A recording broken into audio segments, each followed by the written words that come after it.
Hi, this is Bill Amond, creator of the Foxtrot comic strip. I'm here at PAX East 2018, and you are listening to the Z to Z podcast. The Z to Z podcast.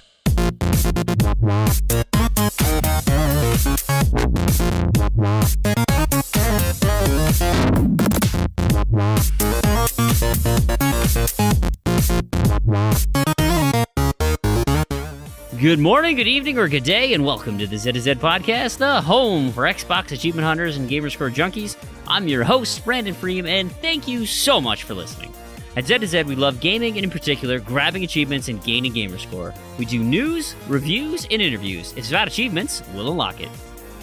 You can find show notes for this show, as well as previous shows, on our website at z2z.com. This is episode 124. You can also contact us with questions or comments on Twitter, at Z2Z, Z-E-D-T-O-Z-E-D, or at our forums, forum.z2z.com, or email us directly, contact@z2z.com.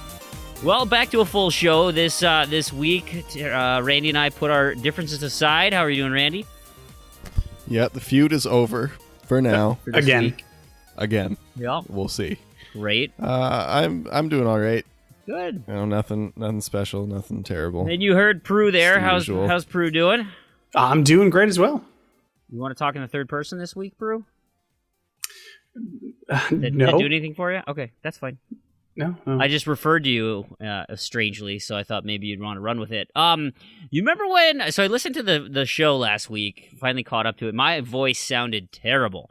I'm back. My voice is back to normal, and I figured out what was going on. So not only was I sick last week, like, you know, I had a cold. I still have the sniffles a little bit right now, but in terms of why my throat was so awful. So I don't know if you guys know this, but I tend to drink a lot of water. So I have this big steel like water, vacuum sealed water container that like keeps things super cold all the time. It's great, and it holds 40 ounces of water. And so my goal is to drink that 3 times a day. So I tend to, I'm pretty good about it. I can at least do 2, usually 3. How many milliliters is that? Milliliters. Well, so it's 1 gallon. So that's 3.8 kilos of water. You drink roughly. So you try to drink 3 gallons of water. No, a day. 1 gallon of water a day. Oh, okay. Yeah. I was gonna say that is a lot of. Like, I thought I drank a lot of water because I usually drink close to a gallon. On days that I work, I usually fill up a water bottle 3-ish times. Yeah, so it's about the same. Wow. Yeah, it works out to about a gallon. Yeah, That's a lot of water still, I think. It is. oh yeah, it's a lot. Yeah, you pee quite a bit. It's a lot of water. Yeah. So anyway, oh, yeah. I go. I do that a ton. So I obviously didn't bring this steel monstrosity on the cruise with me because water would be easy to get. Drinks are free, so I just left it here at my house. Then I came home. I just started anew and was doing my thing. So I noticed, for a week or so, my voice just wasn't getting any better. I'm like, man, it's so scratchy. I don't know what's happening. So one day I was refilling my water bottle, and so I unscrew the cap and I lay it on top of the water filter thing, and so I start filling it up, and I'm looking at the straw, and I'm like, that looks weird. I should, let me just clean that out real quick. And so I stuck a paper towel up in the straw to kind of just clean it out, and this brown biofilm gets covered all over this paper towel. So for probably about 5 days, I was drinking like bacterial soup water, and very clearly that was the cause of my ails. And so now that's been fixed, I'm on the mend. Not perfect. I will probably cough a few times on this episode, but it feels good. It feels good to You definitely sound like you're a little more normal this week. A little more chipper, little pep in my step. Yeah. I'm almost excited because tomorrow is the start of baseball season for my son's Sports team. ball. Yeah, it's gonna be great. I'm really pumped. We haven't yet been practicing outside because it's Minnesota and there's still snow on the ground. We had this Wednesday. We did. Oh, all right. Let me finish this story and then I'm gonna follow up with something else. This Wednesday we did a little park cleanup, so we don't have to pay exorbitant fees. all the teams and the players come together on your fields, and you rake all the dead leaves, you pick up all the garbage, you kind of rake the field, get it ready for the season. It's, it's great. A little, 1 hour, hour and a half community service, and, it saves you a bunch of money for paying groundskeepers and stuff. Well, so here in Minnesota, because it's been so snowy, they're like, well, it's going to be Thursday. No, we're going to move it to Wednesday because it might rain on Thursday. Let's just, whatever. We get there. I should have brought a shovel instead of a rake because we had to throw snowbanks around so that they would melt faster. We pulled bleachers away from the walls so that we could rake the leaves under the bleachers. But they were leafsicles because they were frozen to the ground. You couldn't even move. Like, we barely did anything because the fields were so awful with snow and frozen leaves, and because everything was melting so much, it was so muddy. I was like trying to rake the infield, and like my feet are sinking into third base. I'm like, this is, oh man. So I don't know what tomorrow's going to look like. It'll be terrible. So I start off with 2 completely non-gaming related stories when I ask the world on my TA feed, what with the episode tonight, what do you want to hear? And overwhelmingly, people want to hear about achievements. Surprise, surprise. We don't do that. Yeah. Being serious, though, you're going to be very disappointed about an announcement. Not really an announcement, just what I'm going to talk about. Is it that winter is never going away? Is that what your announcement that's is? true. That is true. It is hanging on for dear life. Yeah. So I have a bunch of non-gaming related things, but let's mix it up a little bit just so that we're not completely in the doldrums here. And I think, Proulx, you in fact played video games. I did. Let's hear about some of those. Okay, it's actually a smaller list this week for me than is usual because I've kind of been focusing on just a few games here, but I'll go through them fairly quickly. We talked last week in Review-Zed about Bridge Constructor Portal. Yes, sir. And I am now at like level 54. I'm not going to get too far into this because we kind of explained it during the review, but the higher level that you get in this game, the more finicky it is and how absolutely perfect you have to be that everything runs completely smoothly. So it takes me an hour to get through one level now. And I only have 5 or 6 more levels to go, but so I'm still trudging along with that. Not much else to say other than that. I played and completed the game, another Review-Zed game that we did, a one-eyed I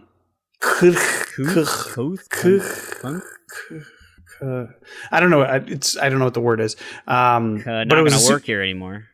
It's a super easy 1,000. It took me, I think it was like 40 minutes or something like that.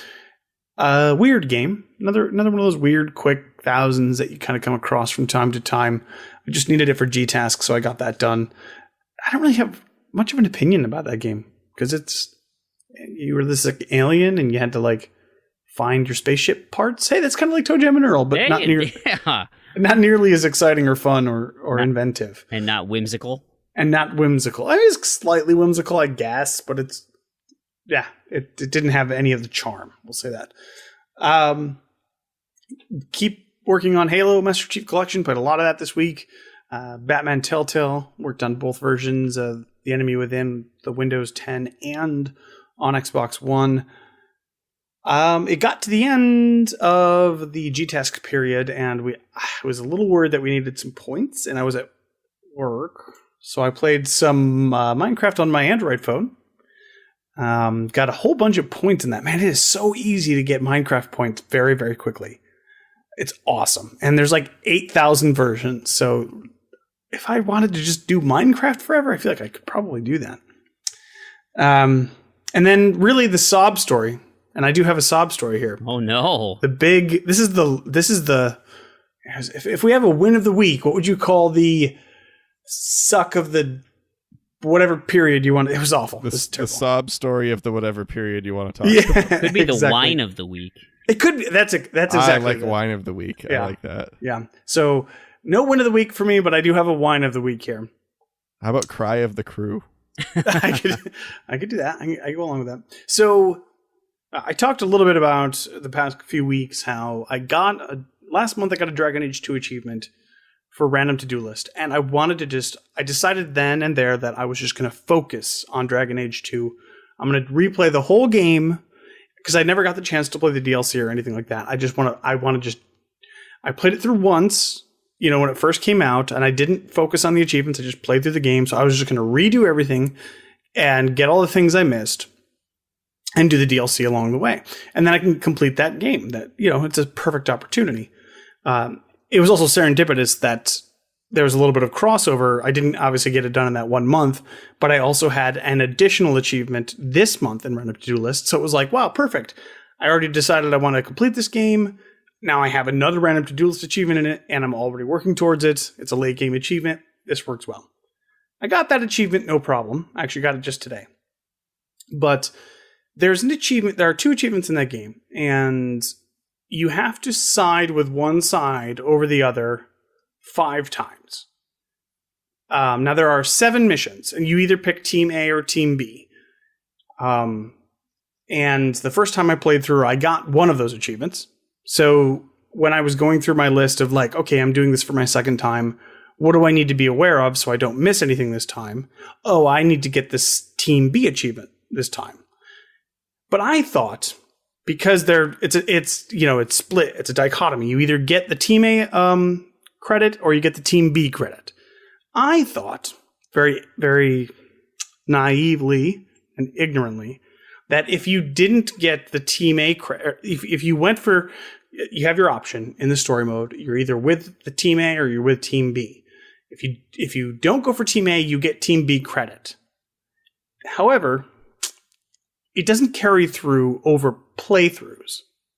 So this was an achievement I didn't think I had to focus on. If I just generally got a bunch of achievements for Team B this time, I would just get the achievement naturally. Well, I played almost the entire way through the game, and I didn't get that achievement, excuse me.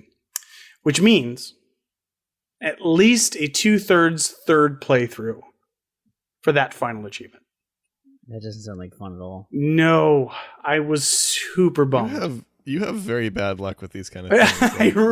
GAT, you're like, oh, I got to restart all of GAT. You did get lucky on Space Trek, though. I was the one that... Yeah, that was a little more glitchy for you than it was for me. Yeah.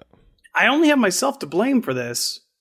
I think what might come up later in conversation is guide versus non-guide gaming, but this is really just my fault. I just assumed that, okay, if I played my first playthrough and I got 1 or 2 or 3 of these choices towards Team B, then I would have credit built up and I wouldn't have to stress about it or focus on it at all. I could just pick the last few ones and be fine. Unfortunately, that's not the case. So I knew I was going to have to start a new playthrough to play through one of the DLCs. Now it's probably a 10-hour difference, 8 to 10-hour difference for one achievement, and I'm kind of at a crossroads at this point. I'm sure we've all been here. Oh yeah, as achievement people. Should I spend that energy and effort and time and go for this last achievement on a game I do really enjoy and want to finish, or is that too much to ask for one achievement? I don't know. My answer is you always finish it. Yeah. Because that's what I do, as we know, I think. I lean that way, but I'm also in the emotional period of like, I could be done with this game tomorrow. This is like an extra, if I really focused on it, it's like an extra week, And if I let it kind of lag a little bit, that's still 2-3 weeks. I don't know, man, that's tough. Yeah, but then you have that game left on your tag with one unfinished achievement. I know, it's such an itch. It's so... Yep. Man. So I do think I am going to go for it, but it's such a disappointment, That feeling when you're like, I could have done this if I just paid more attention to what I was doing, if I had known what to look for, that sort of thing. See, I felt like that in Gra because I kept putting off boosting the leaderboards for a long time. I had done one, and I just kind of ignored the other ones for a while. I was like, no big deal. I can come back whenever. Meanwhile, while I was waiting, the leaderboards were doubled in length. And I was like, I could have not had to deal with that if I didn't put it off forever. Yeah, I mean, similar boat with the all the gold in Diablo, where it's like I just have to sit down and like I know it's going to be another 6 to 8 hours to do all the gold, but and that's the only thing I need to do. But it's you have to do it by yourself. You have to play, continue to play the game over and over. At least Diablo has a little bit of variety to it, but it's one of those, like, as much as I want that completion, it's really hard when there's so many other games that are like, man, this would be new, exciting, and I'd get achievements for it. Yeah. It's tough. That's a tough spot. Yeah. We've all been there, and I don't want to drop it, because if I drop it, I'll never get it. It will never be worth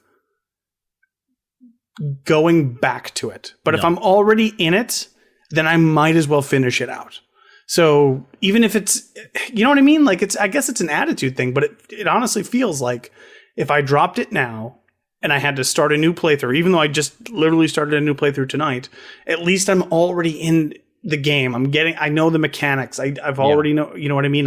I'm there. It certainly would go faster. Yeah. Because you're not relearning stuff and it will never be worth picking back up for one achievement for 30 points or whatever, So I'm going to do it. I want to get it done, but it's just, it was such a heartbreaker, because I'm like, I'm so excited to move on to the next thing. And now that's unfortunately not going to happen. But so, yeah, that is my wine of the week. I like that. We'll have to keep that as a thing, but that's basically what I've been working on.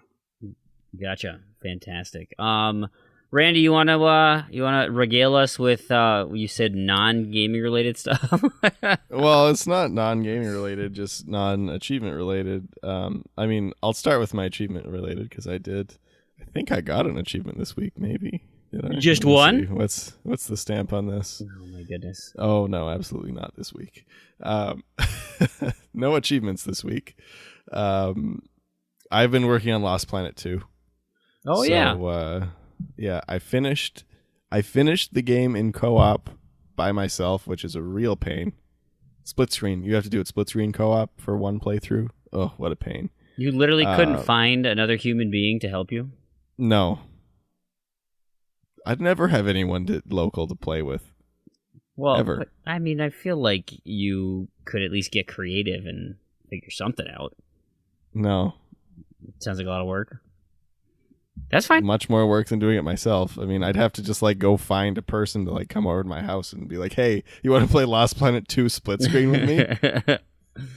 They're like, "Why would you play Lost Planet 2 split screen? It's terrible on split screen." And presumably that person doesn't get any achievements either. I highly doubt it. Yeah. Maybe, I don't know. It seems unlikely. So I finished that, and then on top of that, I finished So I stopped playing. The last achievement I was working on when I stopped playing Lost Planet in 2013, it looks like, based on these achievements. 2013, 2014, was for beating the game on the hardest difficulty. And this one level I spent ages on, because it's meant to be played with 4 people, and it just doesn't really work. It doesn't work with one person. So there's actually a trick. Oh, I think I talked about this. Yeah, the worm trick. The worm trick. Okay, so that already happened. Then I finished the game on split screen by myself, which is a pain. Now I've continued to work on the hardest difficulty and I've started, got it installed on 4 of my boxes, and I've started boosting some of them. But you only have to do one player on the hardest, right? Yeah, that one you can do by yourself. That's fine. I just have to do it now. It's actually not that bad. It's tough, but it's not impossible. It's not like Lost Planet 1 that was really, really brutally difficult. Sure. This one's a little, because the game has 2 settings in the campaign mode. When you play by yourself, everything is a lot weaker. It does less damage to you. You do more damage to it. But then as soon as you add one person, it scales up to how difficult it is just with multiple people. So there's no scaling for like 2, 3, 4 people. It's just like by yourself or more than one person. Yeah. And more than one person is really hard with 2 people, but it's easier with 4 people. So, but like playing with 2 is pretty much a waste of time because it's so hard. Like you're playing what 4 people should be playing with 2 people. So while it can be done, it's not really. It's not encouraged. Unless you're playing on easy, it's not worth doing, which is why split screen is such a pain, because you're playing on that difficulty and then you don't even have a person to help you. Yeah, that would be obnoxious. So plus you lose half the screen to the split screen, and yeah, it's not super fun. So yeah, I'm working on hardest difficulty by myself, and then there's just after that, pretty much done with campaign. I need a couple of 4-player things, and then just a lot of grinding multiplayer. So not a lot of achievements are going to come till the end. It's pretty end heavy, it looks like. Yeah. Well, those are always fun, though, when you kind of get a flood at the end. Oh, yeah. When we like the biggest achievement is an 18.08 ratio. Wow. It's 100-pointer, so it's almost 2,000 TA just for that one achievement. That's nice. That is a doozy. And then it has another 18.02 with it that's a 50-pointer. So they almost always pop at the same time. I guess there's one way you can intentionally not pop them together, which I'm going to test out, but normally that's not what happens. So yeah, Lost Planet 2. It's a big game, but it'll be a nice one to finish. It's one I've been wanting to finish for a long time, so we'll see how that goes. But then I've also decided that I think I'm going to start this weekend. I think I'll have a chance this weekend. Is I want to play through, because I was inspired by this today, because the original Prey 2 actually looked really cool. The one that was canceled. Oh, yeah. And I saw some, like, I want to say leak, but leaked is the wrong word. But, picture, like, screenshots and kind of concept stuff from what it would have been. I was like, man, I should play all of the, like, System Shock spiritual successor games in chronological order. So I'm going to start. I've been saying I'm going to finish System Shock forever. So I'm going to start with System Shock, go to System Shock 2, and then I got to figure out the chronological order of all the other spiritual successors to System Shock. But I think that'll be fun. I'm going to do those all in order. But they don't have achievements, most of them, obviously. So it's like Dead Space, Prey, both Preys. BioShock. I'll play through BioShock again. I'll probably skip out on the like BioShock 2, BioShock Infinite, because those are kind of like getting a little far. Their own thing at that point. Separated. Yeah, it's kind of its own thing. Yeah. What else was there? There was one more that I haven't played that I was really looking forward to. Anyway, did you know Dead Space was supposed to be System Shock 3? I did not know that. That it started development of System Shock 3, then EA couldn't get the rights to it. Interesting. And they changed it to Dead Space. I mean, obviously, that was early in development and it became its own thing, but it was originally, in its early stages, planned to be System Shock 3. So I thought that was kind of interesting. But yeah, I've been wanting to play Dead Space for a long time, too, and I still haven't played that. So I was not a huge fan of Dead Space, but that might just be me. Conceptually, I mean, I liked it. I didn't handle that great, but like that was kind of during that time. I feel like that was kind of the point, right? Though. That's exactly what I was getting at. It's part of like how you feel helpless. Yeah, kind of like original Resident Evil tank controls type, like heavy, not quick, and I like the idea of like you're just like this engineer guy who you have no business being fighting. You're just trying to figure something out. And I guess with games like that, if they know that they're clunky, like you kind of build the game around being clunky. Yeah, that sounds. It's just kind of part of the. I don't know. Yeah, I don't know. That just sounds like an excuse for poor handling, but that's okay. We'll see when I get to Dead Space. Yeah. But yeah, maybe I'll come up with. Maybe next time I'm on, I'll come up with a list, my planned list in the order that it will be played in. So I think that'll be fun. Maybe I feel like getting through the original System Shock is the hardest just because it's really hasn't aged that well. It's just the no mouse look and all that kind of stuff is. Yeah, you've hard. been doing that for a while. or you had? Yeah, I'm just gonna start over. I think it's been too long since I've played it. I'm just gonna start from the beginning and just actually play it this time. Yeah. I've also kind of figured out how to play it now, so it won't be, because like initially it was really hard because like I just didn't know what was going on. I didn't really know how it worked, and I kept dying. I think I turned the difficulty up a little bit too high too, so I'm not going to worry about that this time. I'm going to turn it down a little bit more because I'm more interested in just like experiencing the game than it being super hard. Because it's kind of one of those games like BioShock where like the gameplay isn't really that spectacular. Yeah, but that's not the appeal. It's more of like the atmosphere and the story and all that. No, I totally agree with that. Yeah, because like the gameplay in BioShock is like whatever, like it's fine, serviceable. It's part of the storytelling. Yeah, absolutely. Hey, so anyway, that's my plan. Nice. I have neglected my duties to come up with a game mashup for the past few weeks. It's been quite some time, three weeks I believe, but I have one. I got one put together today, so I'm gonna read that. And if you're not familiar with what the game mashup is, where I take two Xbox games and combine them with a common word. So the word in the middle, let me give you last week as well.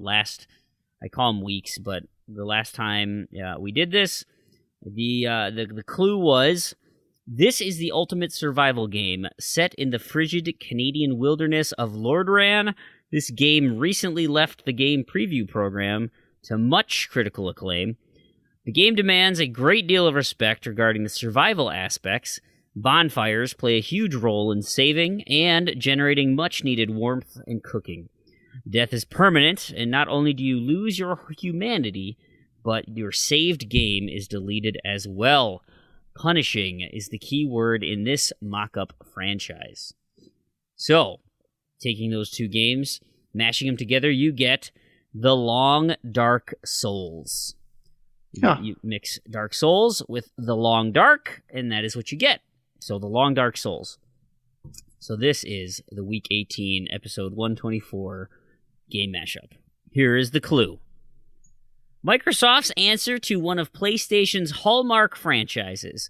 This game has a sequel coming up that hopes to steal players' affections. The first title wasn't much of a hit, but this mashup could be a home run. The combination is the traditional game with a violent twist, slugging the heads of enemies while ricocheting all over the field. Zany and wacky fun for America's pastime. So that is the mashup for this week. The other thing I wanted to touch on that is non-gaming related, well, that's kind of gaming related. This is definitely not. I found a new Twitter handle that I've been following, Randy, and it's called Magic the Giffening. And what they do is this Twitter handle, they take magic cards and they type in the name of the magic card into Giphy and replace the artwork with whatever the GIF that shows up is. That sounds pretty hilarious. It is very hit or miss, but the ones that hit are hilarious. There's like one is Fireball, and it's like this wrestling thing where they have some like pyrotechnics and shoot somebody in the face with a Roman candle. And like you see that and it's hilarious, and then you read what like the spell does, and you're like, oh yeah, that's perfect.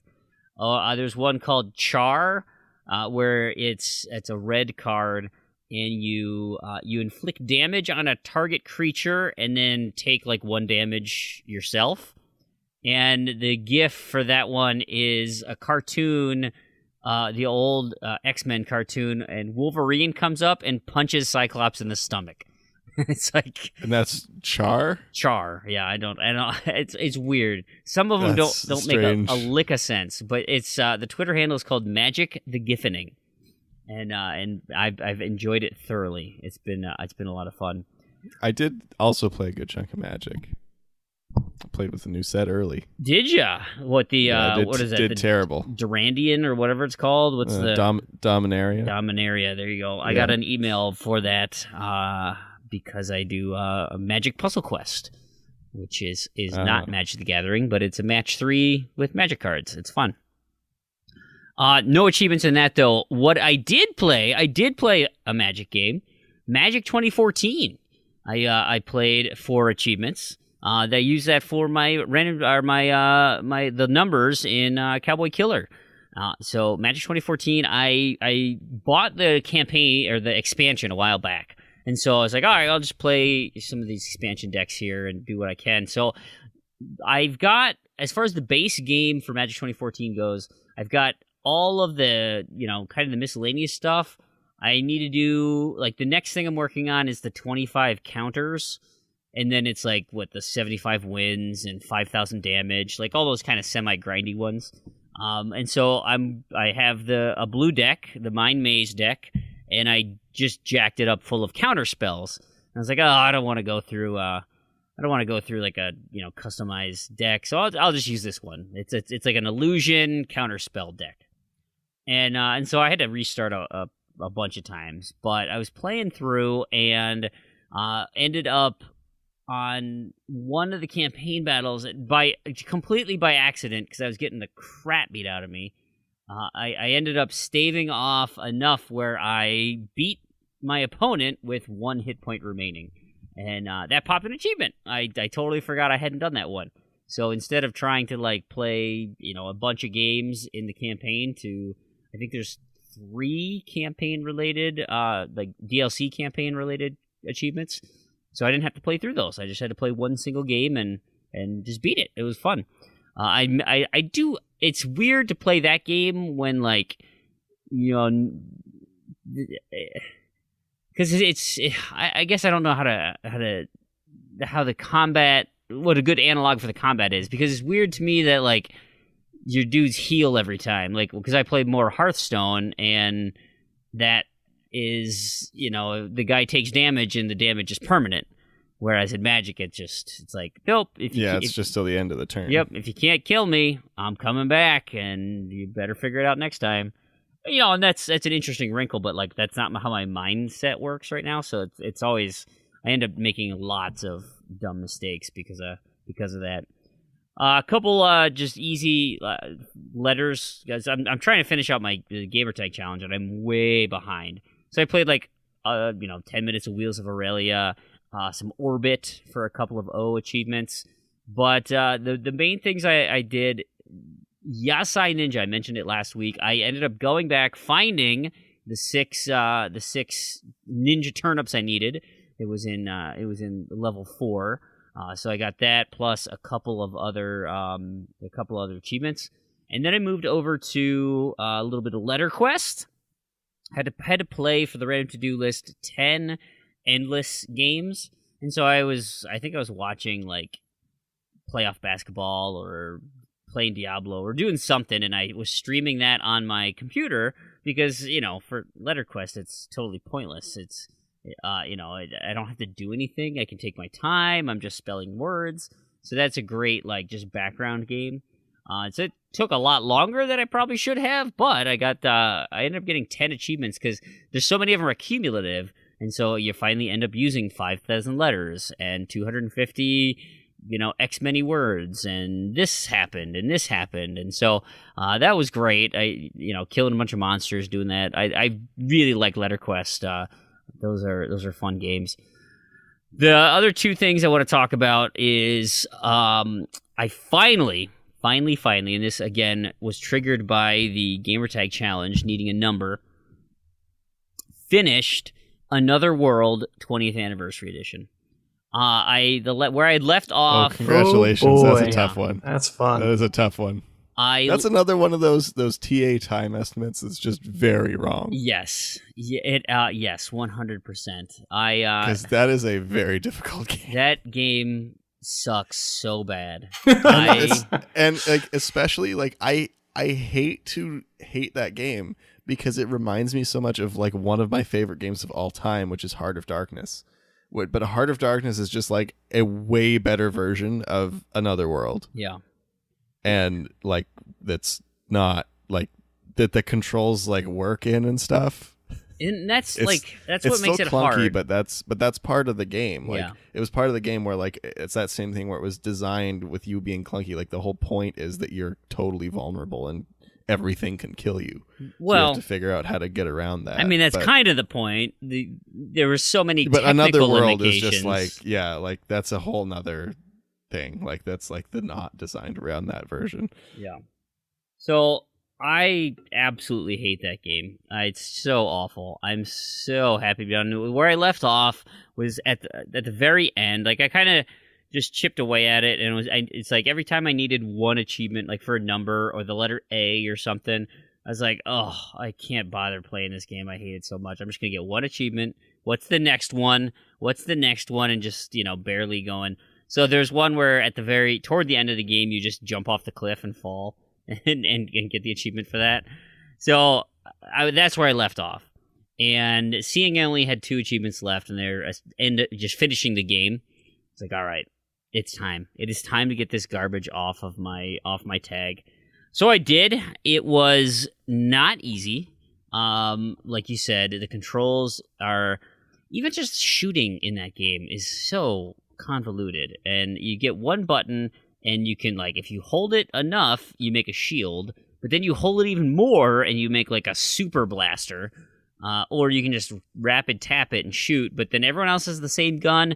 And then every time you try and do any of those things, you get shot 18 times and die. Yep, it's just ridiculous. So I progressed, following the guide and did what I needed to do, and then I got to there's a sequence then where the first achievement unlocks after you escape the primary planet and you crash land on this secondary location, and so the achievement pops. And then you have to run, and there's like maybe it's not at that point, maybe right before that. But there's like a battle. There's a battle with a dude, bad guy. Just kind of essentially it's probably early days of a QTE, right? A QuickTime event, even though it was very slow. So you get an achievement for that, and then you get an achievement when you crash land. And I was like, oh, wait a minute, there's like more game after this. And so I was like, okay, well, the walkthrough does walk me through the end of the game, and I'm like, it's like 2 sentences, right? You have to do this, this, this, and this. I'm like, okay, all right, I'll just finish the game then. Like, I'll see it to the end. I went one screen, one screen to the right, that too. One screen to the right. I did that twice. And I said, nope, uninstall. Like, I do not care how this game ends. I have my 12 achievements. I am out of here. Like, I cannot possibly sit through this monstrosity ever again. I can't remember if I finished it or if I just watched the ending. Yeah. I want to say I finished it. No bueno. I kept trying to like it more. I just want to say, Fream, that you did kind of tell me how terrible of a person I was for doing that in Brothers. Yes, but Brothers is actually a good experience. This thing is I'm just saying, it's pretty arbitrary. But so bad. Okay, so the final thing is, of course, we are in the month of April, and it is Sea of Thieves month. And so, of course, I do my weekly game stream on Sunday nights, and so I played some Sea of Thieves. Now, before I talk about that, I listened back and you did the recap of Manuel Samuel. Yeah, that's awesome. Hey, you keep it up every week. Of course, you're the best in the community. Is what you guys are trying to say. That was fun to hear. But anyway, back to Sea of Thieves. So we got on, and it was a nice 4-man crew. It was Geek Squad, Fug, and Kingsman. Did we have Fug? Yeah, because Cowboy Killer showed up briefly, but Fug said it was his spot. Anyway, we were sailing around saying, all right, let's just do some questing. Let's have some fun. We'll make our own fun as we go. If we get some achievements, great. But after hearing your story, Proulx, where you found a random ship and Kingsman went and grabbed onto them and said, hey, let's do achievements. I was like, we should try and find people like that. So we go cruising around, and I think we had a couple of chests on the ship or something, but we spot a sloop sailing over to one of the outposts, and we're like, oh, we should go and try to meet up and like let's get some achievements, see if these people are down.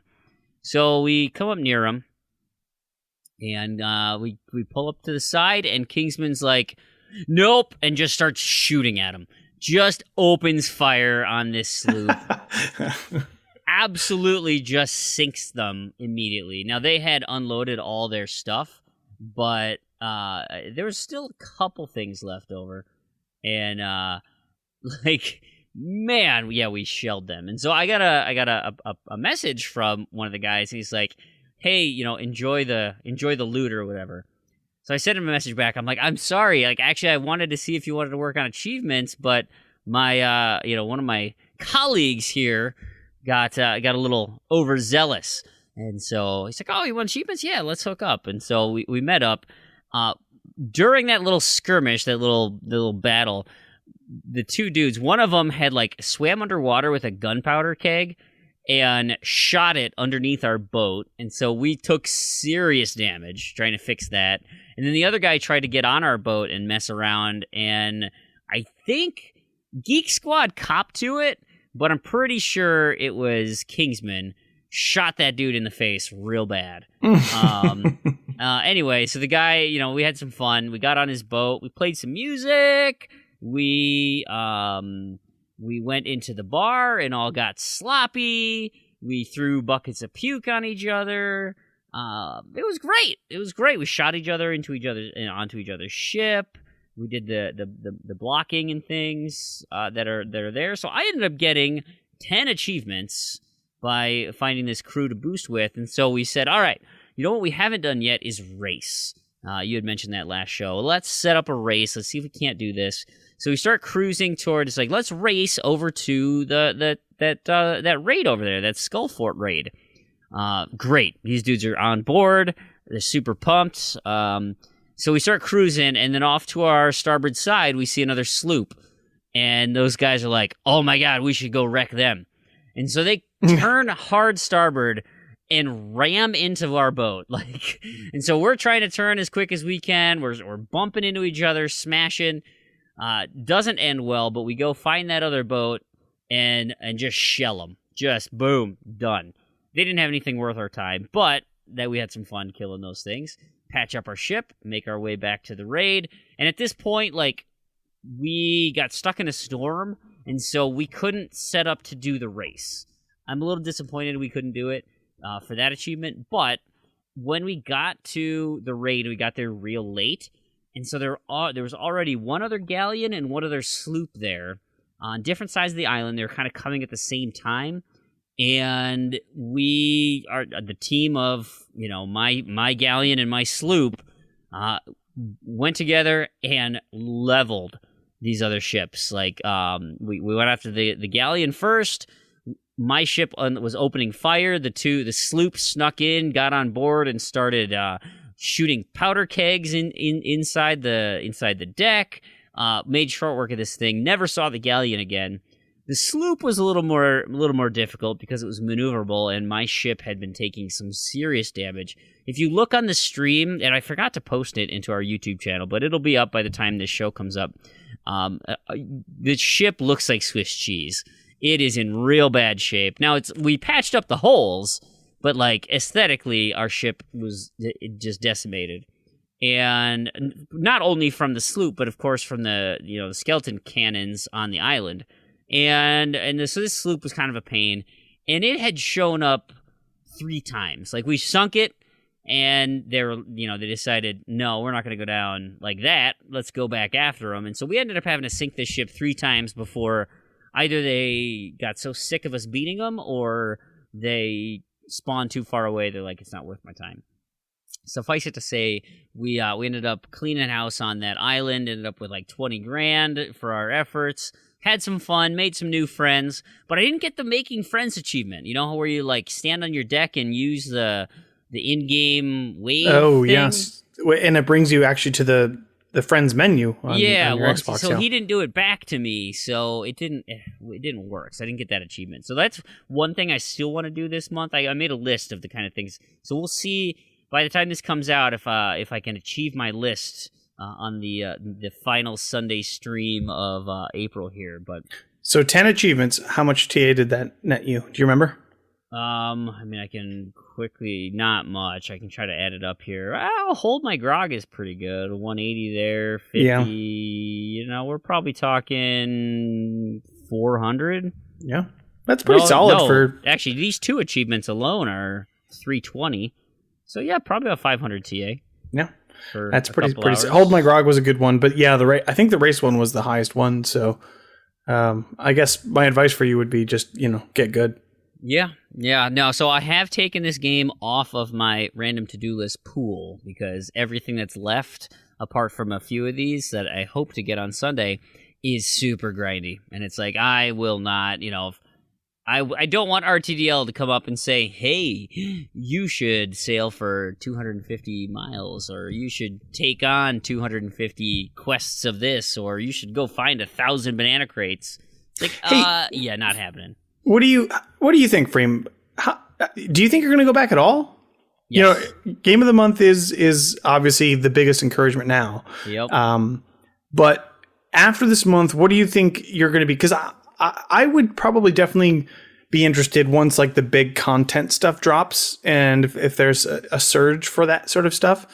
But if it's just if there's nothing else new there, I'll probably just kind of ignore it. How do you think you're going to be? It's hard to say because ultimately what I think is going to end up happening is once the Thursday gaming thing, the Plants vs Zombies dries up.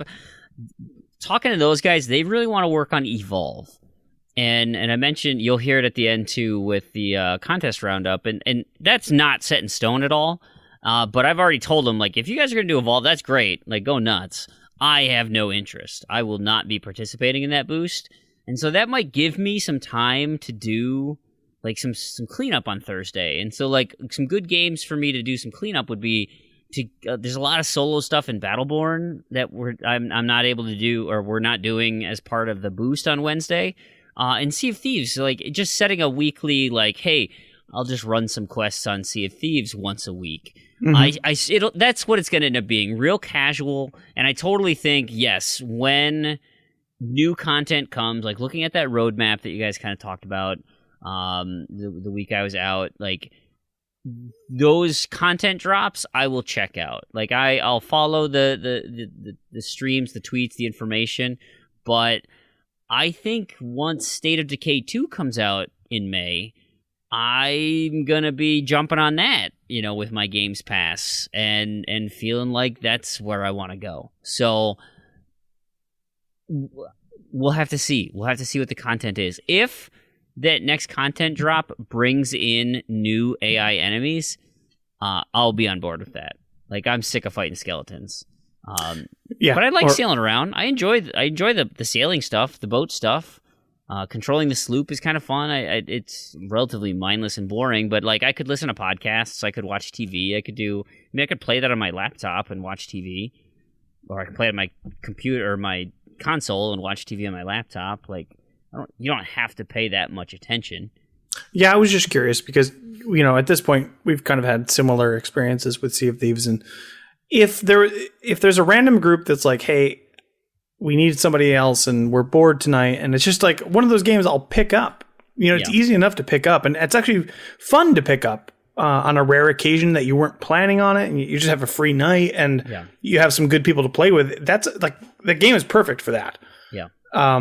Playing it every week, every month, at a certain time, like that's where the cracks are gonna show, and it's gonna be a little too shallow to get really into. Yeah, it'll be hard when like it's like there's just a solo gaming opportunity, because it's not that fun solo. Yeah, it's way better with a crew, and so I'm hoping that just maybe the crew, like in party chat while they're playing Evolve, and I can joke around and hang out with them. Like that'll be enough to keep me going in a solo experience, because I wouldn't have to really pay attention, and I can still mess around and be a goof. Where not like normal single player things, it's like I want to listen to the story. I want to focus on the gameplay. Like I want to, those types of experiences. I typically don't like to have people in my ear, just because it detracts from being immersed in the environment. But in something like that where it's just I'm cruising around messing, then that's not a big deal. And, again, with Evolve, it's 4 against 1. Like, however that boosting works, I have to assume you need 5 people. And, if we have an odd number that's, not 5, then, maybe someone will be like, I'll play Sea of Thieves tonight instead of Evolve. We'll see. So that's kind of my plan, I think. But makes sense. We'll figure that out. I mean, and even, I guess I don't know how long Bard's Gold is going to take either. Because May is, how many Sundays are in May? I feel like it's pretty significant. Like, isn't there 4? Every day past September, November, October, and so there's 4. December. I don't know. I don't know the answer to the question. June gets a bonus Sunday. So I'll do 5 streams in June for what that month is. But so 4, 8, that would be 8 hours at least on Bard's Gold. You'll probably be able to complete it without any issues. Yeah, I imagine. So, I might even, that last Sunday might even be a wild card if I finish it in the first 6 hours. I don't know. We'll see. Yeah, well, there you go. That makes sense. All right, well, let's move on with some other news that I wanted to talk about. There's not much here.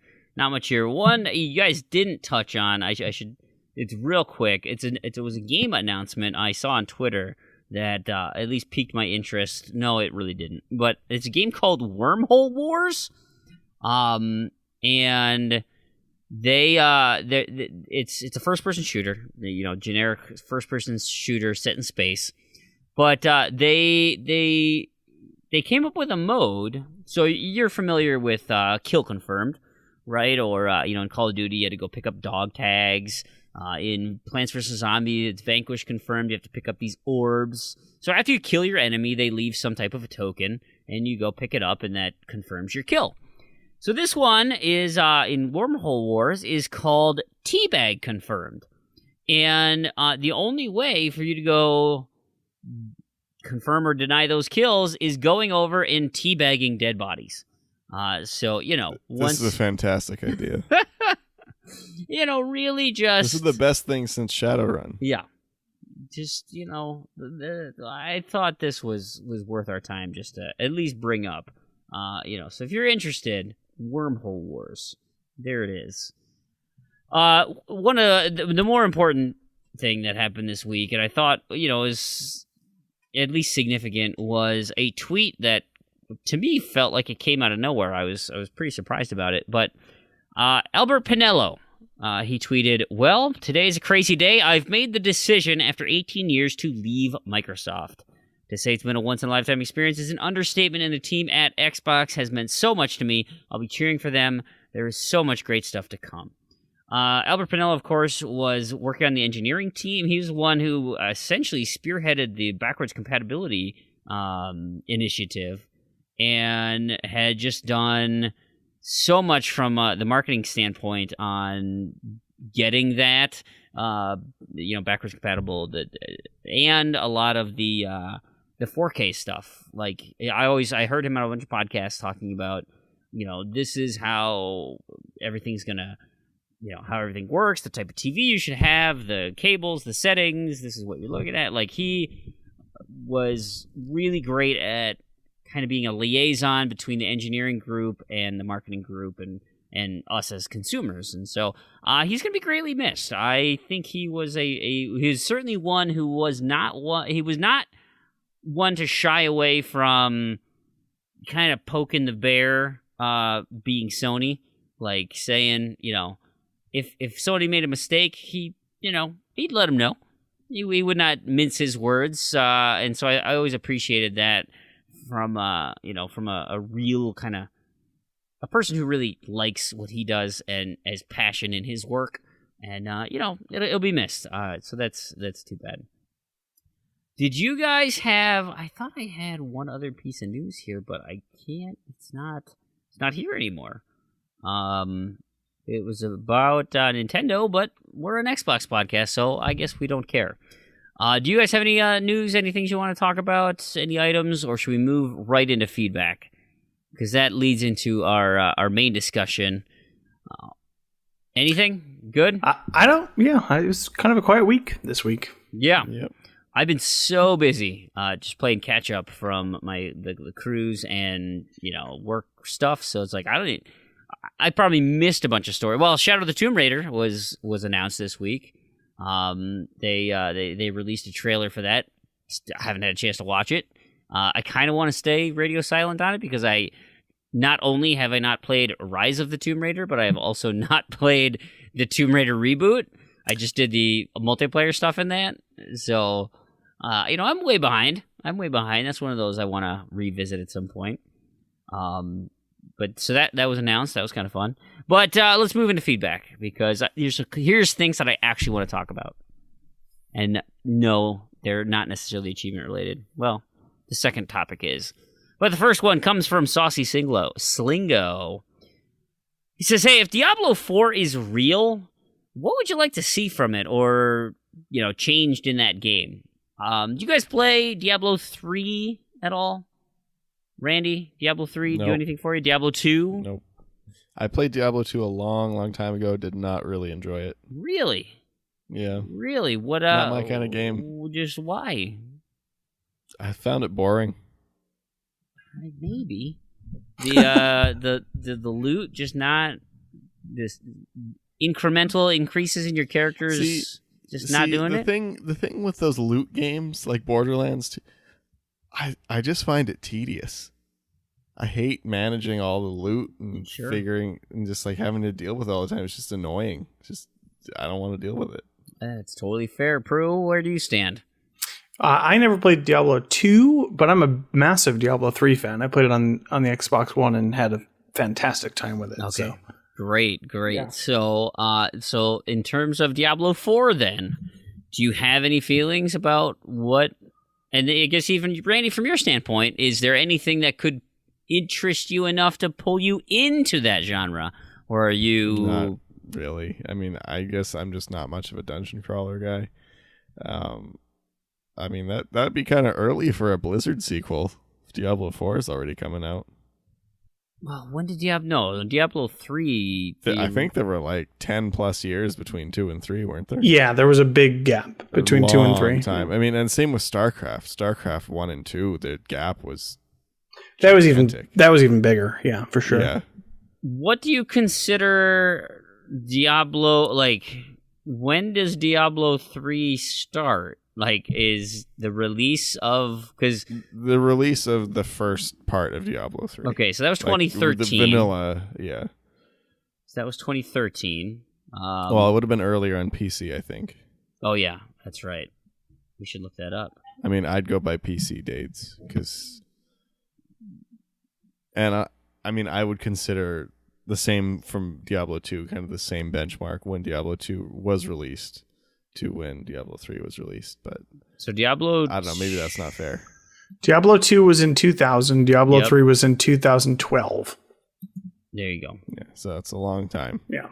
So 12 years for that Even one. I know Diablo 2 had some expansions also, but they just did a patch recently on Diablo 2 like they're I think Diablo 2 done. still has people playing it. Yeah. I mean expansions, not patches. But like there were actual like content expansions, like Reaper of Souls or whatever for Diablo 3. So it was the same length of time difference between StarCraft, because StarCraft first came out in 1998 and StarCraft 2 came out in 2010. Another 12-year gap. Mm-hmm. So we got a few more years for Diablo 4. Yeah. Follows the Blizzard pattern, but who knows? There's some rumors that it might be closer than that. Let's talk about it because, I do think Blizzard is gearing up for some type of announcement, and, I doubt that I can't think of anything they're going to end up doing with like World of Warcraft. That's still doing its thing. I mean, expansion after expansion, but I don't think they're going to do anything, I would be more surprised by a Diablo 4 announcement than I would a WoW 2 announcement. Yeah, I would too. Really? Because it's been WoW came out so long ago. But I don't know. At the same time though, WoW is an MMORPG that kind of evolves. Like, it doesn't really need a sequel because it gets content all the time. Yeah, but it loses a player base all the time as well. WoW, the original release of WoW was in 2004. But that's what the expansions are for. Yeah. That's what the expansions get people to come back. Right, but you have diminishing returns on each expansion, right? Yeah, but do you think a WoW 2 would really bring more people in? I absolutely think a WoW 2 would bring more than Diablo. I think so. I think so without it would more than Diablo, but I mean, I still don't think it would bring back, the quantity of people that used to play old WoW. No, like, no. Well, it depends. I just think the thing is, like, I don't know. Well, part of it too, I think something that would bring people in that I think they did do was release vanilla WoW as its own server and game that doesn't get updated. That's just the vanilla or whatever? Vanilla, and you play that game as it was then. RuneScape did the same thing, and it was huge. Yeah. I think there are more people that play the old. Well, so RuneScape did it in a way that I don't like. So they found a backup at their office from sometime in 2007, which was like right in that sweet spot where everyone was like, that was the peak of RuneScape, 2007. So what they did is they restored that backup and got it running, and they're like, hey, here's your server. I mean, we don't have account stats, but you can play. We're not going to update it. And it was hugely popular, and then they just started updating it. So it kind of defeated the purpose of it. Like, it kept all of the like not good aspects of the game from that time, and then just added stuff. Like, just new content that people wanted. And I didn't like it. I don't like how they did that. But I think they did something similar with WoW. It's surprising because WoW came out in 2004. I mean, we're talking a 14-year-old game at this point. It's still, I guess, technically the most popular MMO, but anything they released right now would instantly be more successful than WoW is now. So now, I don't know. I don't know if it would. Not WoW at its peak. I don't know. It would be tough the other thing too is you get people that have committed how many 14 years of their lives to building that account and their money and all that stuff. I don't think people would be happy about moving. WoW is not a game that will last forever, certainly. But I mean, I would be more. When did RuneScape come out? 99? It was 99 or 01, and it's still going. Well, there's lots of games that are still going from even earlier than that, but what does that mean in terms of population? I mean, going like successfully, like I'm pretty sure their like low peak is like 50,000 people online at a time. Okay. The low end. And if that's the business model that they've constructed, and it works well for them, that's fine. Obviously, WoW is a different animal, right? Because I think it peaked at about 14 million players. I mean, that's like, it doesn't drop below that. I mean, I think the average is like 110,000, but no, right. RuneScape never had the like peak player base of WoW. Like, I don't think at any point I ever saw more than 150,000 people on. Well, yeah, no, exactly. And but it also wasn't like, I mean, it's not WoW. And that's my point. WoW is no longer I mean, WoW. I don't know if anything will ever be WoW. Well, what do you mean? We've already seen, like, look at Grand Theft Auto. No, but Grand Theft Auto is already more than WoW ever was. No. But I mean, in terms of player base for an MMO, because like there weren't that many MMOs to pick from back then, and none with much depth. And now there's like 1 billion. But what I'm saying is, if there was a magic formula, like WoW came out at a really good time, and obviously was massively successful. If somebody, if they had that same touch, Blizzard had the same touch now, and released it, and it was inflated as how gaming has kind of increased, there would be 25 million players playing it, or 30 or 45 million players. Like, it would be. There is a market, I think, for that sort of thing. There's just nobody that's tapped it at this point, if that makes sense.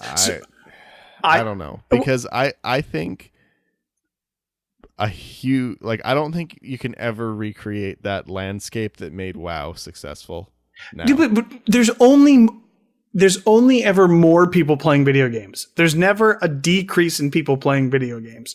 So now, of course, tastes will shift over time, and that's fine too. But like, Fream, you brought this up with Diablo 4. Diablo 4 is so recent, or Diablo 3, excuse me, is so recent. There would be no interest. not no interest. I would be interested. Lots of people would be interested in it. But there's no novelty there at this point. Whereas For what Diablo 4 could be? yeah, I mean, It depends on that, and can't depends on how much say. you like Diablo 3, I think But what would make a bigger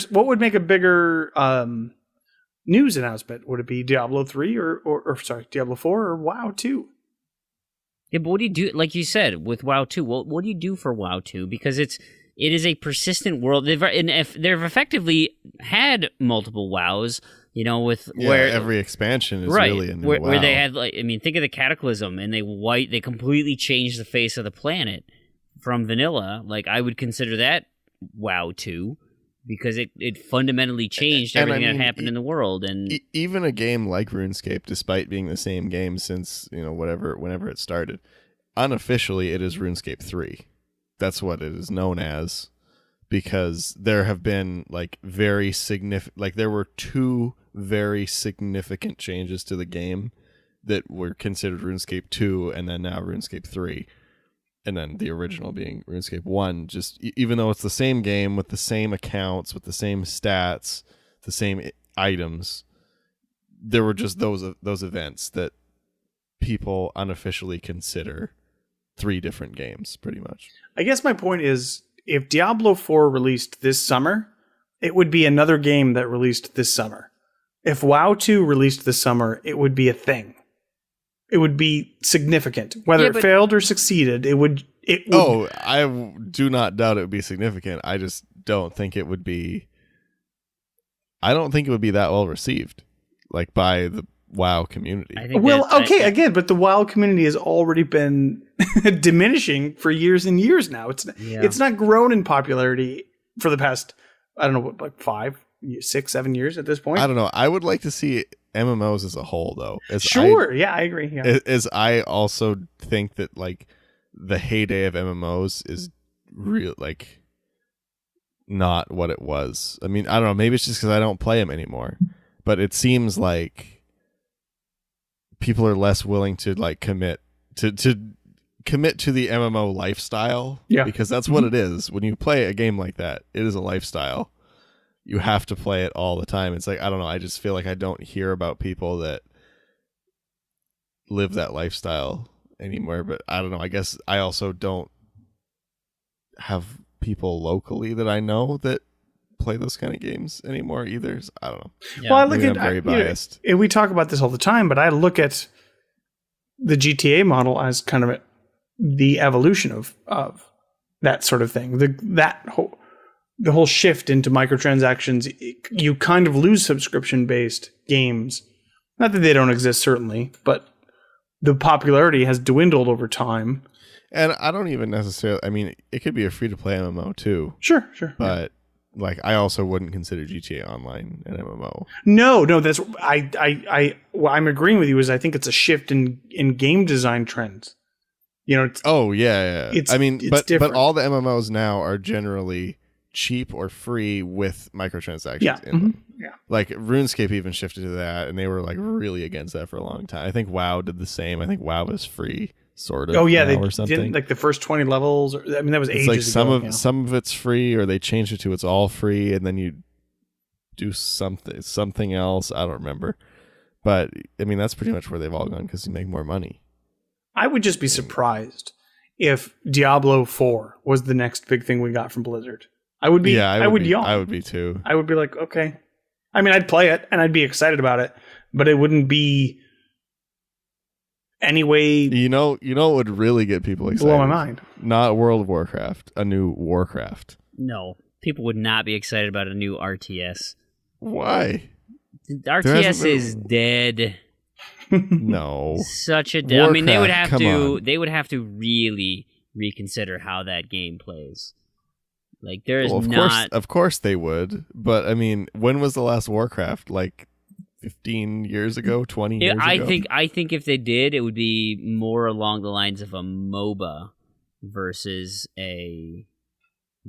I mean that's what RTSs have now become. The game, MOBAs. The game wouldn't even have to be good. It would just be the fact that they released another Warcraft and everyone would get excited about it because everyone loved Warcraft 3. I mean, you could say the same thing about StarCraft 2, and it was certainly successful enough, but that was also 8 years ago. And, it was a thing. I just mean that would be like the bomb that Blizzard would drop that would just, get everyone excited because it's been the longest. It's been the longest. It's still got that nostalgia following. Yeah, I guess. Because, I feel like I remember when StarCraft 2 came out and people weren't really that happy with it anyway, but they got really excited about it. Like, I think it was improved over time with patches and stuff, but I think initially a lot of people felt it was kind of clunky and unbalanced or something. I don't remember exactly. I just remember people complain about it a lot when it came out. Well, I would be happy for Diablo 4. I'd definitely play it. But it would just be kind of be par for the course at this point. What do you think? White noise, huh? Yeah, it really wouldn't. I would be like, yeah, cool, awesome. I really, really like Diablo 3. Was there anything about Diablo 3 that you did not care for? Anything that you thought, well, it'd be great if this changed, or this was different, or this was slightly tweaked? Is there anything about it that any complaints you have? Or it's a perfect game? No, it's certainly not perfect, but I can't think of any glaring sort of issues that I had with it. I played it with Primate, and we had a good time. It's a really good co-op experience. Yeah. Other minor tweaks I can think of, but I can't think of anything like major.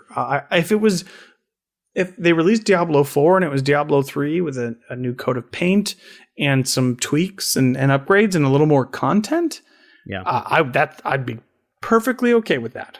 Sure.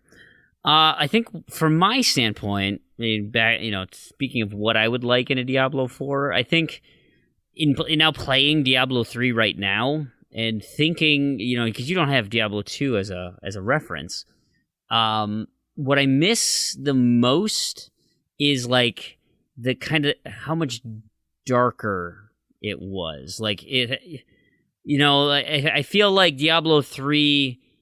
Well, I appreciate like all the the color and all the the graphics look great, the gameplay is so much better, all that stuff.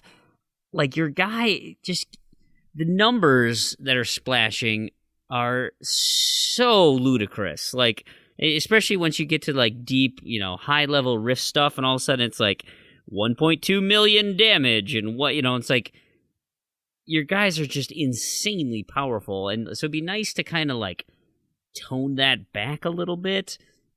And I miss like in Diablo 1 where it was just a little more it's like if Dark Souls was a Diablo, right? Like you took the kind of the vibe of Dark Souls and into a Diablo game. That's what I want. That's kind of the not necessarily the level of difficulty or the punishing difficulty or whatever, but the idea like that the bad guys were scary. There was a level of tension. The fog of war was more significant. At this point, really, the only thing that happens in Diablo 3 is you get a weird, combination of bad guys that it's like, oh, he's got lightning and mortar and ice, and it's like, well, yep, and I just happen to be weak against one of those or something, and like that's what wrecks you super hard. Otherwise, you're just walking through just kicking the crap out of everything, and so it'd be nice if it scaled a little differently. I think that would be what I would want to see. But in terms of 2 to 3, like I love the fact that Diablo 3 it goes to so many different locations. I love the fact that it feels like there's a lot of more diversity in what you see. The story I think is, it's silly and kind of crazy, but I think they do a nice job weaving in and out of it. And then the post game stuff, they have a really long tail to that game, which is great, which I think is just fantastic. So I'd love to see those things continue, but yeah, maybe goth it up a little bit more, make it a little bit more less less bubblegum, more dirt and grit. But it's interesting, I didn't think this conversation would revolve so much around what we think Blizzard's going to do next. Blizzard's going to release, yeah. Because I just look at like what they've done recently with Hearthstone, Heroes of the Storm, Overwatch. Like they are silly and fun and like it's weird to think of like a Diablo or a World of Warcraft or a StarCraft where like those were like real serious games because they've realized all the money's with the kids. Yeah, everything's so just fun and goofy right now. I don't know. It's really really interesting. Anyway, okay. That was not supposed to be the real meat of the conversation. The real meat of the conversation was a lot of conversations going on in Discord right now, and the main. I'll start with the question on my TA friend feed with from Kronos. So Kronos says, "Hey, Proulx, excuse me. Proulx mentioned that he had no interest in playing Mr. Pumpkin without a guide. Does that ruin the game experience? Obviously not the achievement experience, particularly in terms of puzzle games. Is there a place where guides would be unwelcome or problematic? And wouldn't puzzle games be one of those?" Big L then jumps in and he throws an essay on mine, and he says, "Hey, we talked about this before. This again from my TA feed. It absolutely ruins puzzle games, and the satisfaction of figuring something out for yourself, that aha moment, totally lost. The example he always gives is Portal.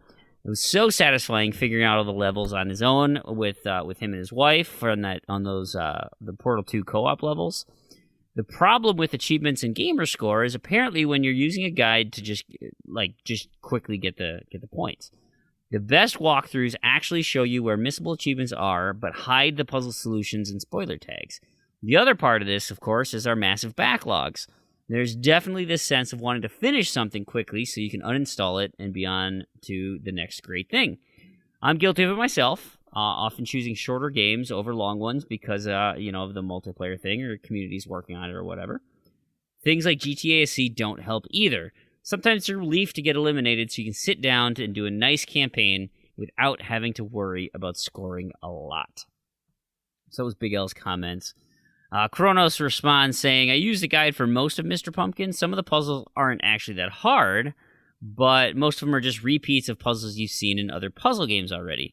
So there isn't much of an aha moment. The toughest puzzles are hard because there's very little context, or it's easy to miss the context clue that's in that next room. The Mr. Pumpkin game experience is also very much atmospheric and hugely referential. If you use a good guide, it might help explain those references well. You might get more out of the game experience with a guide than the case is without. Otherwise, how would you explain what Shell Beach is all about? Obviously, you have to play the game for that. Or why it matters that the characters interact as they do. Conversely, and this came up because of discussions in Discord, conversely, Energy Cycle is nothing but that puzzle. It is, the simple light, turning on and off lights. If you haven't played Energy Cycle, it is not fun. Guides ruin that game, but the game is also pretty terrible, so it's pretty hard to ruin. So the last comment I want to say on my TA feed, just to get it out of the way here, comes from Spiral Gamer Pro and says that assist mode in Celeste completely ruins the fun factor of that game, which is really fun because the platforming levels are designed perfectly. That's the difference from Energy Cycle and Mr. Pumpkin there. You sacrifice so much of the fun factor by using a guide to complete the game in 20 minutes. So there was also a ton of discussion on Discord. Spaspol, Damien had a lot to say about this. Big L was defending himself on there as well. Fufu, Rocker, myself, we all were in there having conversations in this regard. Let's start with the TA feed comments in terms of Mr. Pumpkin, Celeste, and what was the other? Energy Cycle. Have you guys played any or all of those three games? Randy? Or at least familiar with any of them? I played Energy Cycle. I mean, play is quote unquote loosely. played. Sure. Yeah. And Mr. Pumpkin. And I think it's interesting, actually, that Mr. Pumpkin was brought up because I feel like it is kind of an exception to what my general rule would be. Because Mr. Pumpkin is a really very strange game, and I love pretty much everything about it. Like the art style, like just kind of like the weird kind of story. Like I really enjoyed Mr. Pumpkin a lot. And I feel like the guide actually made it more enjoyable because I didn't spend my time figuring out puzzles that kind of weren't really all that relevant to the game, and just kind of enjoying the art and the atmosphere and just the weirdness of Mr. Pumpkin. But generally, I would say using a guide for like a point and click game totally ruins the experience. With obviously, as I said, Mr. Pumpkin being an exception, but that's really the only one I can think of. Like, I can't imagine. I would not have enjoyed, as I said before when I was playing them, I really, really enjoyed the Goosebumps game. Yeah. And if I had used a guide on my first playthrough, it would have not been... I would not have enjoyed that game anywhere near as much. I feel like most of the time you're going to miss out on the subtle little references and the subtle little hints and clues that really make a game like that so good. Not even necessarily an aha moment, but just kind of the things that are planted for you, the clues that are planted for you to find that aren't necessary to progress, but are just kind of clever ways to, make the game playable and passable. And obviously using a guide, you're going to generally miss out on all those things in a large portion of the experience. Yeah. But at the same time, I do think that if you play until you get stuck and you use a guide to get unstuck and then continue to not use a guide, that can improve your experience, because I don't want to be stuck on a puzzle for 5 hours because I didn't know I could click on the doorknob or something in the room, because that definitely does happen. Oh, yeah. Point and clicks are especially guilty of this. So I've played Mr. Pumpkin and I've played Energy Cycle, quote unquote played Energy Cycle. And I haven't played Celeste, right? That's the other game that you mentioned. But there are game types that just rely on the player encountering a situation in which they have to just, for whatever reason, make their way through this problem, find their solution through this issue. And, not all game developers are master game makers. So you can come to a situation where you're so frustrated. And I find this is more often the case than not with point and click games, that I don't even give them the benefit of a doubt. I don't. So for Mr. Pumpkin I knew was easy. Mm-hmm. I knew it was quick, and I was totally cool with using a guide for it. And I still enjoyed the game. I still thought it was a really clever, really fun. Like Randy said, I enjoyed the atmosphere of it. I enjoyed the graphics. I enjoyed a lot of that game. It was so charming and fun and silly. Even with a guide, I don't think I lost anything except for maybe frustration when I couldn't figure out what the hell I was supposed to do. Who was in that porch at the end of the game? Was it Nikola Tesla that they just had like a photo of at the end of the game? I can't even remember now. I can't remember who it was, but it's like some scientist. And I just remember that I was like, this game is so man, this game is so weird. Yeah, it was awesome. It was just like fun stuff like that. Yeah, no. Like, why is it everything goofy cartoon that is just a photo? But it's. It's so. I really enjoyed Mr. Pumpkin. It's so weird to contrast Mr. Pumpkin and Energy Cycle, because Mr. Pumpkin was like well, I guess they're both really cheap, so I can't say that, but they're both cheap. But Mr. Pumpkin was fun and enjoyable, regardless. And Energy Cycle has no substance to it at all. I mean, it's literally a grid of glowing lights, and that's it. If you want to bash your head against the wall trying to figure out that puzzle, and that's your enjoyment of the experience, I'm not going to rag on you. That's totally cool. Like, go for it. But I am not going to spend hours and hours trying to do those sorts of things. And if you're going into these experiences, it really depends on your perspective and your expectations of the experience that you're going to have. I don't know. For me, I went into Brothers, like I mentioned earlier with Fream, with a guide, a full guide. And it doesn't generally hamper my experience, I don't think. But maybe I'm the exception. I'm not sure. But if I'm going into a game for the expectation of cheap and easy gamer score, and the game still delights me and it's fun and enjoyable, then I'm happy. I'm happy with that experience. Yeah, so let's take a game like Energy Cycle. That is a one-trick pony. It is a single type of puzzle, and if you enjoy that puzzle, great. You should totally, not use a guide and play through that. There is something to be said though about I don't like those types of puzzles. They're occasionally kind of fun. Certainly not something I want to spend my time doing for a long period of time. And I would say the enjoyment of seeing achievements pop on my screen is way more satisfying than solving a dumb lights out puzzle. So that to me is the excitement that I get from playing a game like that. Okay. So now we have story-based or point-and-click type games, right? I notoriously use guides in Artifex Mundi games. Those are pretty darn straightforward, but and kind of to Big L's point, I would love if Artifex Mundi games did a better job of letting you know where the missable things are. Because to me, I have to read that whole thing because I don't want to play those games twice to have to get every flower, if I don't have to.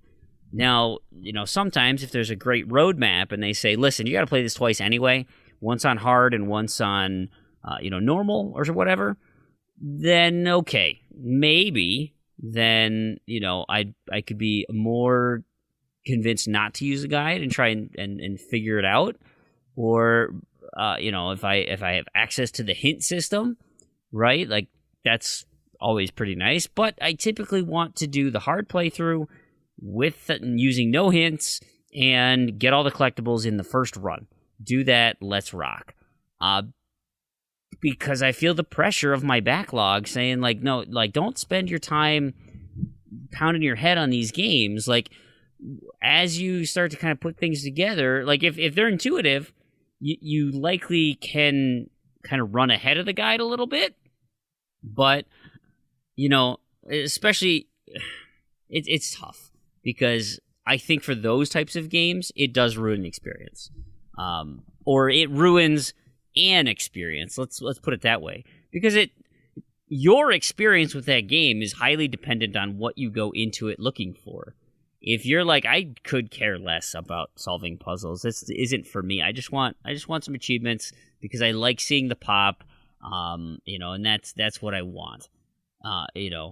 It's then in that instance, yeah, it's a means to an end. So for this month, to get my letter C for Cowboy Killer, I'm going to play up until the next achievement in Clockwork Tales of Glass and Ink. Because I don't really care about that story. It's not doing anything for me. You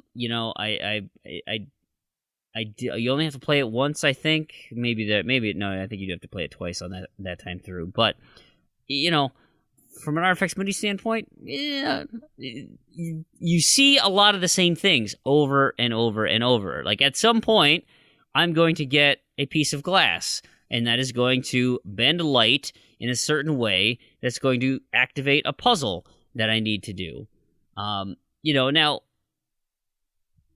the different instances of those will change and be different, but you still have to solve the puzzles in some instances. Certainly the hidden objects, not the one, the randomized ones, you have to do those on your own. And those are really fun. I enjoy doing that. I think it's great. And some of them where it's a slight, like, let's one of those 4x4 sliding puzzles, right? Where you've got one empty blank square and you have to like slide things around to make the image. That's, I've done tons of those in my past. They're not that challenging. You just have to spend the time to do it. I do not have the interest in spending the time to do that. Please show me step by step which pieces to slide where. Because exactly. That's not a puzzle that excites me. It's a weird situation where sometimes it feels like the people that criticize these sorts of things, they say, the purity of the experience. Well, okay, I mean, if I wanted to have a 200,000, piece jigsaw puzzle, I could, I guess, do that. But if my goal is just to complete it as quick as possible, then I'm going to use, the solver for it. It's the developer, the designer of the game isn't ultimately responsible for your experience with the game. You are. So if I wanted to get through something as quickly as possible, then I can choose the best path for me. So Energy Cycle developer dude wanted you to play through all 25 levels of that game, or however many there were. I can't even remember. Literally going from green to red for every light on the screen until you figured it out. Nobody should have done that because it was not a well-designed game. It was not a well-designed puzzle. Now, it's a sliding scale, of course, between the consumer's expectations and the developer's expectations there. But sometimes, and a lot of times I would argue, especially for people who our stated goal is to get these points, you would have to give me a compelling reason not to use a guide. So I'm just surprised that in this community that we kind of have this. I mean, I'm not surprised, but it makes sense. But to have this conversation, it's complicated. It really does depend on the person and the game and the experience that they really expect to have. Yeah.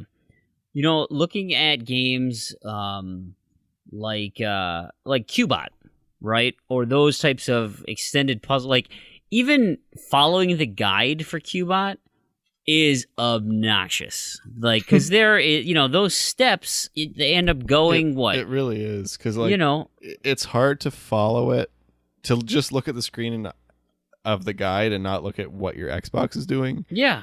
And yeah, that one takes a long time. I mean, it's not bad. I mean, it's still not. I mean, it's only like 1 to 2 hour completion. Right. But at the same time, it's very tedious. But how long would it have taken you to complete Q-Bot on your own? Astronomically long. Way literally probably 100-fold longer than it took you to do it just following the inputs. But nobody complains about the Q-Bot experience. And why is that? Why are we complaining about the Mr. Pumpkin experience versus the Q-Bot experience? And that's my contention. And I totally agree. Let's take video games out of it. Let's take a contemporary game like the Rubik's Cube, right? Like that thing, I have no interest in learning to solve a Rubik's Cube. Yet there are individuals who can solve it in 30 seconds. Because they understand the system, they understand how to move blocks around and do what they need to do, and they can do it quickly and efficiently. For me,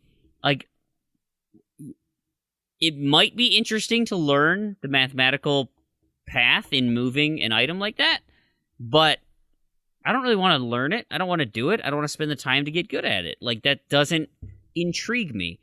But earning achievements, making a fake internet number go up, does intrigue me. And so, if a means to an end is to play through some of these, that's why I like the contests that we run here at Z to Z, where it's like, okay, for next month in May, you need an M, a game that starts with M.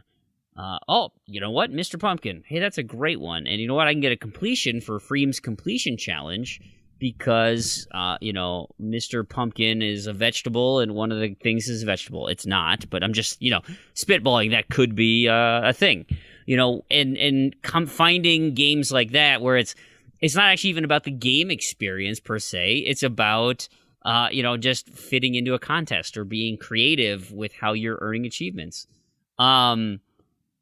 For other games where, and I think that's why Mr. Pumpkin came up, was because in theory that there's a story there that you should care about.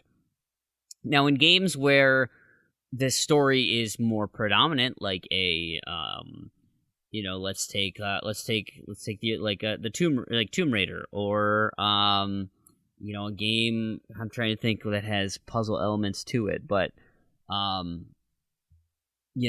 playing through that story and understanding the emotional weight of your decisions, or what your character has to go through, or how you do all these things, that I will play through that without a guide. And, if I'm interested in everything that the game is presenting to me. So, for instance, with Tomb Raider, like, I will most likely play through that story once without a guide and just experience it and enjoy it, because I'm excited. In theory, I'm excited about it. I should have done it ages ago, but it's a little daunting right now. But the idea is I'm excited to go into that and not know how to get certain things. Take Sea of Thieves this last month, right? A new game like that doesn't have a lot in terms of guides and things. And so that first experience was so exciting because you didn't know if what you were doing was going to get you any achievements. You didn't know if any of that was going to net you something you wanted, but you knew all you need, that the goal of the game was to grab chests, kill skeletons, and, sail around the world and have fun with your friends.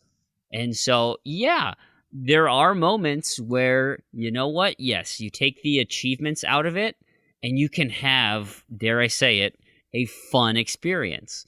But we don't use that word here. I know I feel dirty for saying it. But, that if your notion of fun is earning achievements, then you're going to find pleasure doing that versus, solving a meaningless puzzle.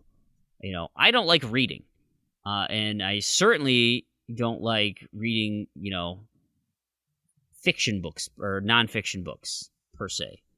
Unless it's something I'm really interested in, I don't really care to do that. Now, you can intrigue me with I'm reading Ready Player One. I mentioned that last week. I'm really into that book right now. And I'm reading more than I have ever read in the past 2-3 years. I actually just saw that movie tonight. Did you? Yeah. We should talk about that. Anyway. Yeah, because I just kind of read a summary of the book. It sounds like they're very different. I have to, in reading the book, I was telling my wife, I'm like, there is absolutely no way this is going to be remotely close to what the movie is, because this is a very long, in terms of time frame, story, and everything I've seen from the movie is like action. The movie seems like it happens in a day. Yeah. I mean, not actually, but like less than a week. Yeah, that's the impression I get, and as of now, I mean, we're talking a span of 10 years in the book. Okay, so that sounds a lot more interesting. See, there's like yes books and no. I want to read. There's yes like books no. I want to read, but like I don't like know when I'm gonna like fit reading books into like stuff I do.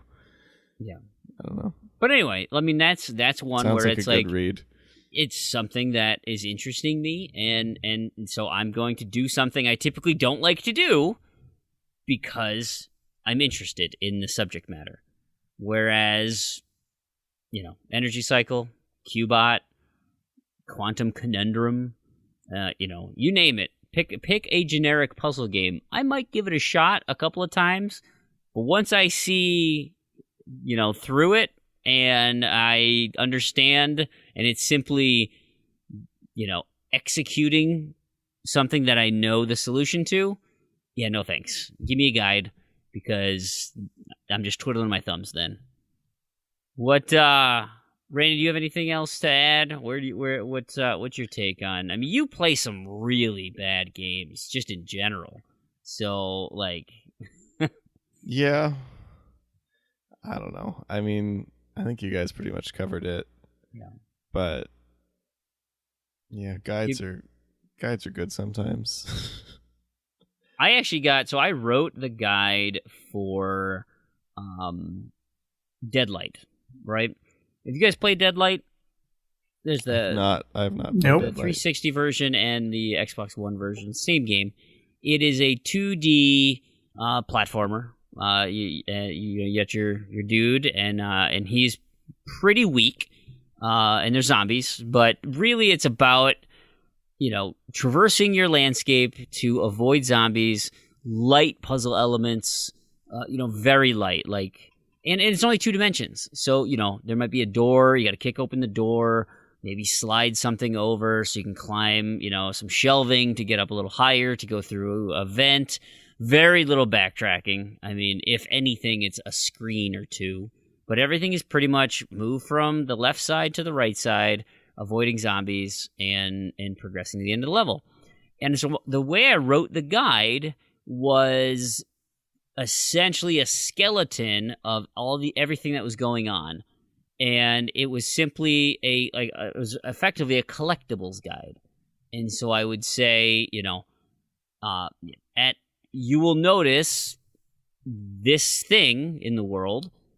There's a collectible here, and don't or this is off path. Don't forget to go through this door and find this ID card before progressing through the rest of the level and stuff, so you don't have to replay it. And people sent me direct messages saying, like, this guide sucks because it doesn't tell me how to solve the puzzles. And I'm thinking, I played through this, and I'm like, I never, not once, got stuck on a puzzle. And I can't think, like, do you need me to type out, position your character under the ladder and jump up to grab the ladder to the 3rd level? Like, that should, as a gamer, that should fundamentally just click in your head that, oh, there's a ladder up there, and somehow I should be able to reach that. I bet if I jump. I look at my son, and he's been asking me recently, so he's been playing a lot of Brawlout on his Switch, which is, a Smash Brothers clone. Oh, yeah. He's been playing a lot of Breath of the Wild, which is an open-world, third-person action-adventure. And he's been playing, just recently, it was on sale, he bought Rayman Legends. So, he's been kind of jumping around those 3 games, and he asked me, he's like, hey, Dad, do you think you could give me a hand on Breath of the Wild? I am having some troubles in this dungeon. And I'm like, buddy, like, you've played that game for 60 to 70 hours. Like, you know way more about the mechanics and the tricks and the things in that game than I possibly could. And same thing in Brawlout. Hey, do you think you could unlock these character skins for me? Okay, look, I can help you, but I'm not playing that game very much. I don't know the fundamentally, the nuances of the game. Now, I could pick that up, and in having a frame of reference in Smash Brothers and understanding light, heavy, medium, special attacks, how to move an analog stick, how to jump, how to, like those types of things where we collectively as a group of gamers have identified this is what, a quote-unquote standard controller set is supposed to be. That, yeah, I could pick it up and probably hack around and be adequate straight off the bat, and maybe I can help from that standpoint. Same thing in Breath of the Wild. Yeah, I might be okay for a little bit. But true, significant games, you have to know the nuances, and without putting the time in to learn those, picking it up and playing is not going to really happen. And so, it's not going to be super fun in that regard. I'm not going to say like, well, as a real gamer, I should be able to pick up any controller and just kick ass. Like, fine, that might be true, but there are some fundamental truths that we understand, right? The left stick, unless you start goofing around, is going to be your movement stick. The right stick is going to be your look stick. X is likely going, either X or A is going to activate something. If you got a button, I'm pushing X first. If that doesn't work, I'm pushing A. If I've got a gun and I know I have a backup gun, I'm hitting Y because I'm going to switch weapons. If I'm looking for a grenade, I'm going to start with R bump. If I'm looking to aim down sights, I'm pulling the trigger, the right trigger. Like, these are just things that you know because you play a lot of games. I don't feel like I need to explain that to somebody in a guide, in a walkthrough. And so, yeah, adding on to Elle's point, there is some value there in saying, like, here is kind of a roadmap, or here are some things to keep a lookout for that don't take away from the story. I think those are well written and can appreciate those, but there's a fine line when it's dealing with, here's how you solve this puzzle, because I don't want to learn, I don't want to know they have to shift the green cube left twice, the orange cube up once, down twice. Like, no, I'm not going to spend the time for that. That was a lot. That took a lot out of me. Yeah, there was a lot there. Are you... that's kind of all I had for the show. Is there anything else you guys want to touch on, really? I'm just kind of curious. What are you guys going to do to close out the month here? By the time this comes out, May will have started, so we don't know what our, random to-do lists are going to look like. Randy, you don't even care. So, what are you guys doing to close out the month of April? You got any big plans? Yeah, I kind of already talked about my plans. So yeah, you did. I'll continue to work on Lost Planet. And will you get that done before May 1st? What's your time frame on that? I've got at least another 100 hours on Lost Planet. Oh, God. That sounds terrible. At least. That's like very low end. Yeah, it's a big one. Sounds awful. It's a big one. What are you going to do, Proulx? What's your plan? Well, now my sad plan is to try to recomplete Dragon Age. Dragon Age 2. If I can get that done before the end of the month, that'd be amazing. That seems very unlikely, but and you better play some GTA with me this weekend too. And some GTA as well, yeah, because we're trying to get that stuff done. Yep. Mm-hmm. So it's the big achievements coming real soon. Yeah, that would be awesome. This guy here levels up a bit, just a little bit more. Yeah, I don't think we're gonna get to play this weekend anyway, so it gives you another weekend. Oh, then we'll be time. totally fine. Yeah. Okay. Yeah. I have a lot to do for my gamertag challenge. I'm woefully behind. I need to play some Clockwork Tales. I need to play some Octodad. I'll dive that knee deep. I have 3 random to-do list achievements and knee deep. And it's supposed to be a 6 to 8 hour completion. I literally only have Saturday night to play. And I need, 7 letters, of one of which is XCOM. No way I'm going to get through everything I want to get done. Because Sea of Thieves on, obviously tonight we're recording, Sea of Thieves on Sunday, Monday night's Diablo, and that's the end of the month. So this all has to get done. And I'm pumped for the new RTDL season to start up. What does May look like? Hopefully I get some Bard's Gold crossover, and there we have it. So with that being said, I think that's going to wrap up the show. I want to thank everybody so much for listening and, listening to all our other content that we have after this. I appreciate it. If you guys want to help out, a great free way to support the show is by subscribing to us on iTunes or some sort of podcast app and giving us a review, letting us know how you think. If we have deviated so far away from achievements, so that we've literally just spent 30 some minutes talking about achievements, there is that. Of course, we talk plenty of achievements over at Discord. You should head over there, discord.io/Z2Z. If you want to support us financially, we do have a Patreon up, patreon.com/Z2Z. We give away games. Every month we give away at least one game. for one of our lucky patrons. The more you donate, the better your chances, but you get to pick anything. What did Fufu pick? Dragon Ball Z? Yep. So he just I got believe that. that just arrived a couple days ago. Yep. He opted for the physical, which is also an option if you're in the US. Yep. I will have a game shipped to you. There you go.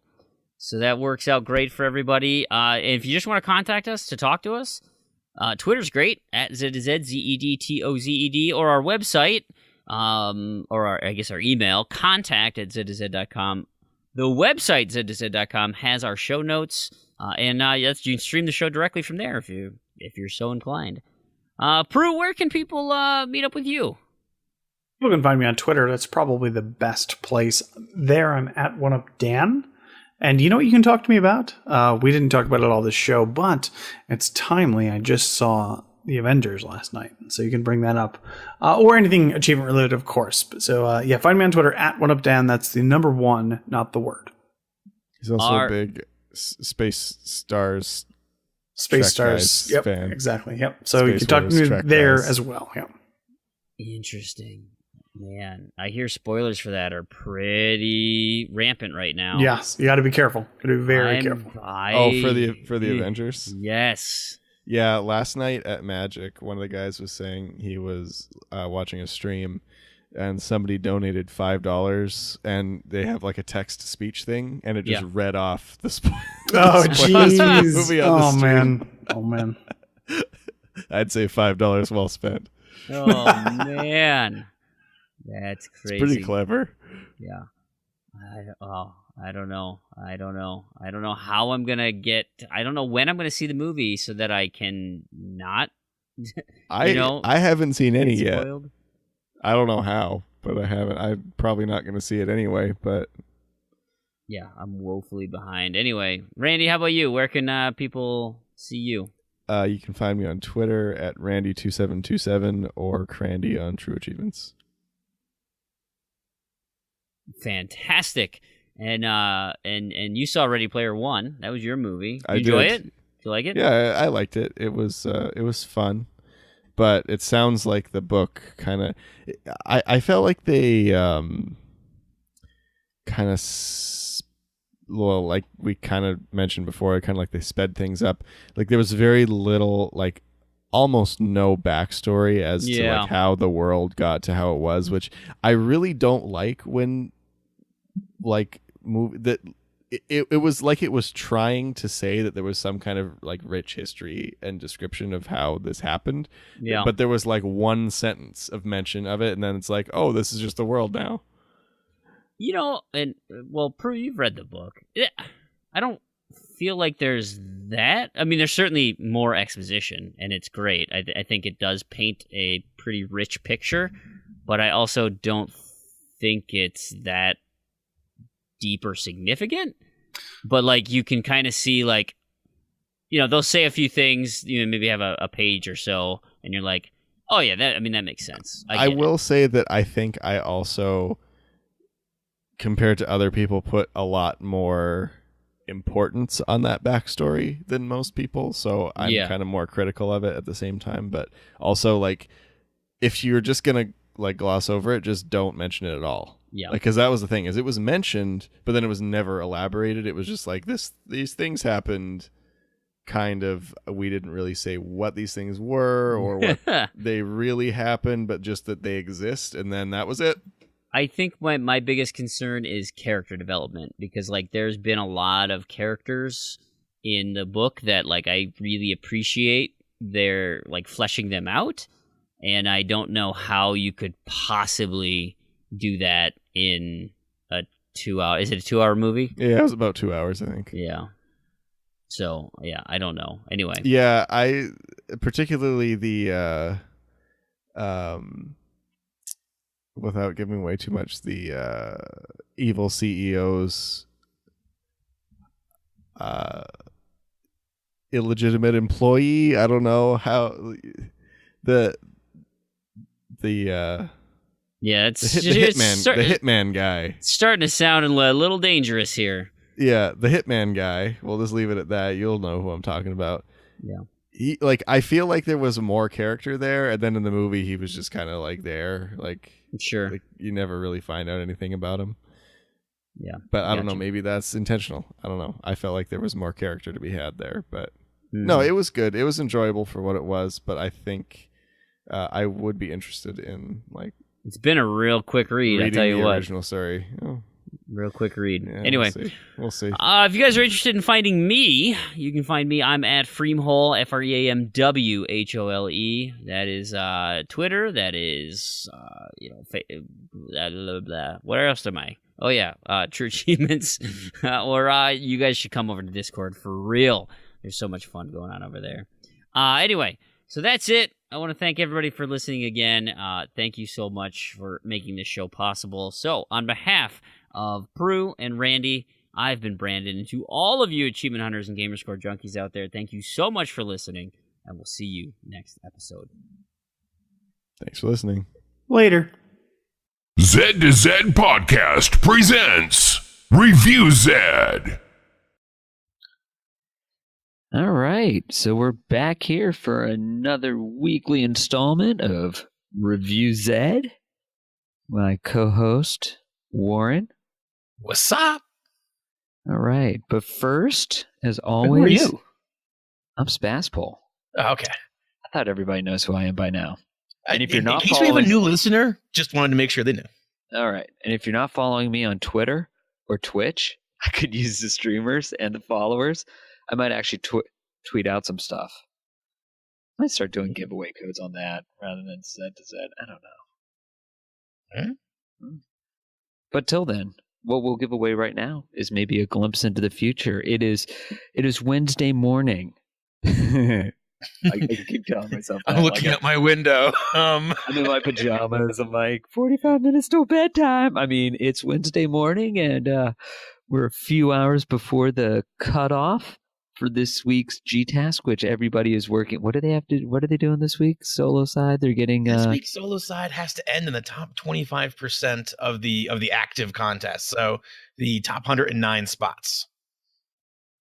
Oh, well.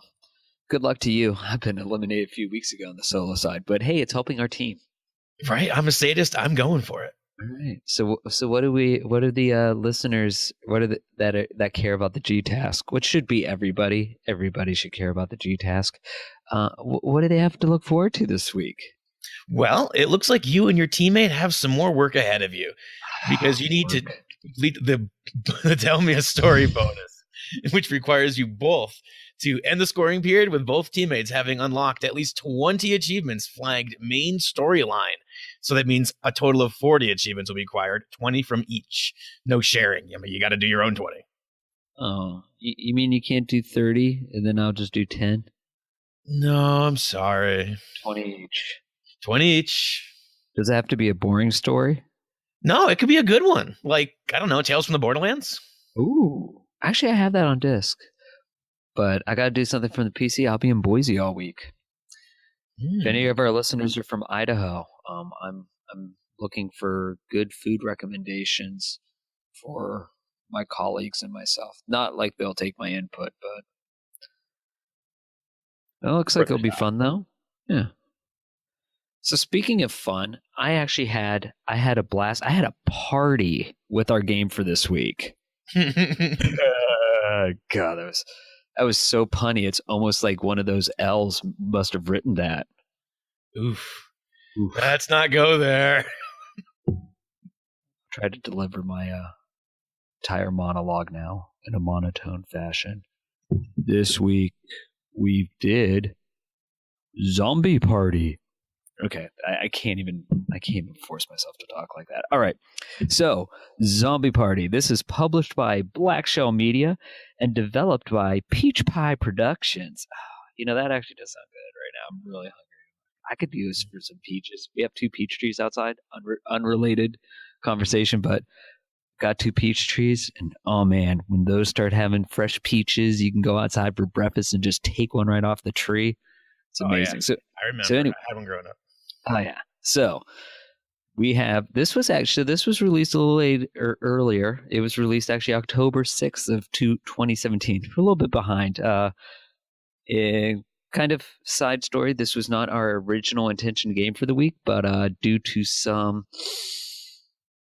events outside of our control, we were asked to go back on an embargo on other reviews. So I had actually started playing this a little while ago for fun. I think I actually played it for G-Task. But Don't swear on this, man. There's kids listening. No, sorry. There's no such thing as fun. It's all about achievements. But I was doing it must have been, you know what it was? It was for that Happy Birthday True Achievements, which I never finished. But I had started playing this, and I actually enjoyed it enough to say, hey, you know what? This was one of those review games, and since I'm never on the main show to talk about how much I've played Magic the Gathering, I figured, hey, let's go review it instead. That's okay. We'll rope you in next PAX. Yeah, good luck. So I will agree with the genre vote. We got roguelite, role-playing, action RPG. It's I would actually almost maybe put shoot 'em up in there. Oh yeah, it's definitely a shoot 'em up because that's all you do. Yeah. Well, you could use some of those alternate. Well, you're right. You have melee weapons. That also equals dying. So I've learned very quickly, don't use them. I don't know what the point of those were. Seriously, I have no idea. Yeah, I was actually like 10 minutes ago. I was messing around with a katana, which is just don't do it. Just don't do it. No, I just sell that stuff for the gold. So the Xbox Live Store price on this is $9.99. It was on sale last week for $5. So hopefully people picked it up when it was on sale. If not, I would hopefully wait till it goes on sale again. And actually, we'll get into it. So I don't really. Is there? I guess there's kind of there's a semi-story. Not really. It's almost as bad as. Well, no, Smash TV kind of had a story. You were a game show contestant. This, you teleport around in these different 16-bit worlds, 8-bit/16 pixelated worlds.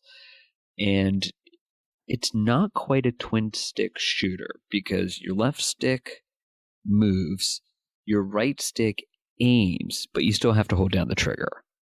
So it isn't necessarily continuous fire by the directional. You do have to hold a trigger. But yeah, as you said, shoot 'em up. It is a twin stick shooter, and you run around and you're shooting zombies, enemies, and you go through about 5 waves in a land. Boss will come up. You will have to destroy the boss, then you teleport to the next world.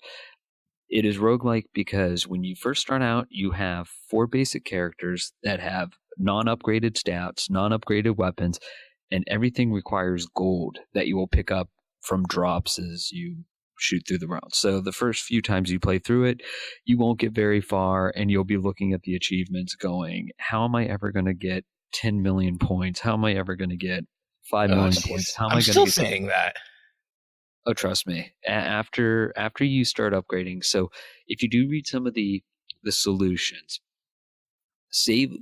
just keep saving up the coins. You're gonna, when you first start going, you maybe get 100 coins a run, 120, depending on how good your run is.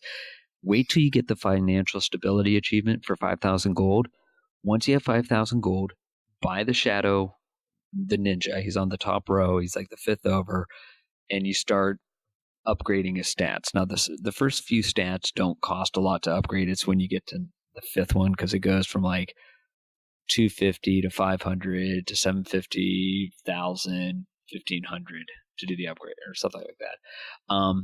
The ones that you want to upgrade are your strength, because that's how strong your weapons are. Your weapon, is it weapon speed or weapon damage? It's one of those two. It's weapon. I think it's called FIR, like at your fire rate. Fire rate, yeah. So there's magic is the least useful. Speed was the second to least useful. It's helpful, but you don't need it up all the way. But you basically want to do your strength, your weapon fire rate, and then there's one other stat, and then there's luck, which you can't upgrade luck with Shadow. So that's what you use as you're going through each run through. Once you have everything upgraded, you'll just use your experience when you upgrade your stats in game to luck. But yeah, once you get Shadow and you get the you'll get these weapon buffs. So basically you come out with your default weapon and you have while you're shooting everything up, you pick up gold and you pick up other weapons. And the other weapons do really funky things and they get buffs on them. So you can get things like split shot, ricochet, big bullets, faster fire rate, yada yada. There's a whole bunch of just different mods that you pick up as you're running through each round. And so what you'll eventually do is you can customize your weapons. After each wave, there's 10 seconds between waves, or 15, but when you press the Y button, you'll go into a menu and you'll pause the countdown timer, and you can sit there and modify your weapons. So once you know what mods that you really need to wait to pick up, you'll pick up those mods and equip them to Shadow's base weapon, the Shuriken. Everything else you can basically disregard. So once you have a fully modded Shadow with the Shurikens using split shot, you do split, spread, and damage up. Damn it. Yeah. And I mean, you seriously will get through the first. And what you want to do then is you'll kind of let all of the creatures as they horde, you'll kind of run around the map and you'll just let them all clump together. And then you'll just like go through the wave and just continuously fire. And you can get your multiplier up to like 127. So by the end of each, level, you'll be making 500,000 to 1,000,000 points. So by the time you beat the boss for the first run through, you should have just over 6 million, 7 million. And then when you do your second run through, you're now in hard mode. So the multiplier doesn't go up as quickly because you lose it, because all of the enemies now take more shots to fire. So even though you're hitting them, you keep losing your multiplier streak. Kind of annoying. But now, worth mentioning, this is a roguelite. You're supposed to make hundreds of these runs, and all these upgrades you get, all these guns you get, disappear at the end of the run. Now, there's a little collection where you can see everything you've snagged, but that's it. You can just look at them and see how pretty they are. You got to grab them every single run. So it's RNG that you're trying to fight to try to get the right drop. Sometimes, I just did a run through the whole first world, and I only got one mod drop. Sometimes you have a ton, sometimes you don't. So it's just going to be, use what you've got. If for some reason you're still just grinding gold, feel free to use the other weapons because they kill stuff quick, especially bosses. Yep. And what you were going to say is what mods drop is based on luck too. So that's why it helps later once you have all the other things upgraded, because you'll upgrade your luck earlier on and you get better drops. That's what luck's all about. I thought it was just like you pulled coins out of fountains, but I didn't see any fountains. Yeah, so Zombie Party, overall, what I like about it is, until the end, because my run-throughs now go for 45 minutes. So to get that 10 million in a run through, it's going to be a 45-minute run. But what I liked about it early on is you could play for 10 minutes and die through it, and that's it, right? You picking up, go through your run through, and done. So it wasn't one of those commitments to time. So it kind of was, it seemed fairly. The graphics aren't great, but they're not bad for what they're doing. They're, it's that retro thing that everybody does. But what I found is like when all the bosses are on screen and all, or not the bosses, but like when you got the map of all the enemies and all that, I didn't see much slowdown or anything. Like it definitely had very tight controls and very good response given how much activity was on screen. Probably helps throw 16-bit like sprites. Yeah, exactly. If we haven't mentioned it yet, this game is like a 16-bit game. Oh, but if you've ever watched Gravity Falls, it is the color scheme of Mabel, just rainbow and bright and. Yeah. Now the other thing. Go ahead. It's worth mentioning. This is a grind. This is not something you're going to finish in like a 5-6 hours, like a lot of the games we've done, or less. This is probably like a 20 to 30 hour grind, depending on how good you are with RNG and grinding through this. How do I see how many hours I've played? I'm one achievement left, which means whatever I'm doing, technically I should have one more hour. It would display on your TA page up on the top if it sees it, but mine doesn't display a time. So I don't know if TA is catching it. Yeah, I don't think so because it's when I compare with other people, I'm not seeing a time either. So it's for some reason not tracking time on this game. I know I've put a lot of time in. Yeah, I've seen you stream it for a while, so you've definitely put the hours in. Yeah, for those wanting to see, twitch.tv/spazpole. Whoop whoop. I could use your followers. Insert shameless plug here. Yeah. That was very shameless. But yeah, definitely it's a fun game where you can just pick up and play for, well, apparently upwards of 45 minutes per run if that's where you're at. Where I'm at, it takes like 5 minutes to run because you get through the first world, you get to the second world, there's the centipede boss, and then you die. Yeah. But it does mix up. It always starts at the first world where you're in that forest and you have the zombie boss, and then the last boss is always the skeleton knight. The middle ones are random? The middle ones are random, just based on your run through. So it's not always going to be the skeleton. It could be that you could get into the hell world and have to. What's that? That's the giant skull. The Snowland was the snowman. Yeah, that part's random. Again, gotcha. Okay. Yeah. But as you upgrade Shadow and you use him better, it gets not as bad. Trust me. We will all put our trust in Spaz. Yeah. So yeah, graphics wise, I mean, it looks nice. The color schemes are very vibrant. It's definitely like a 16-bit game, but then again, it doesn't take away. It's not the 8-bit stuff that we've been seeing. I'd much rather see this.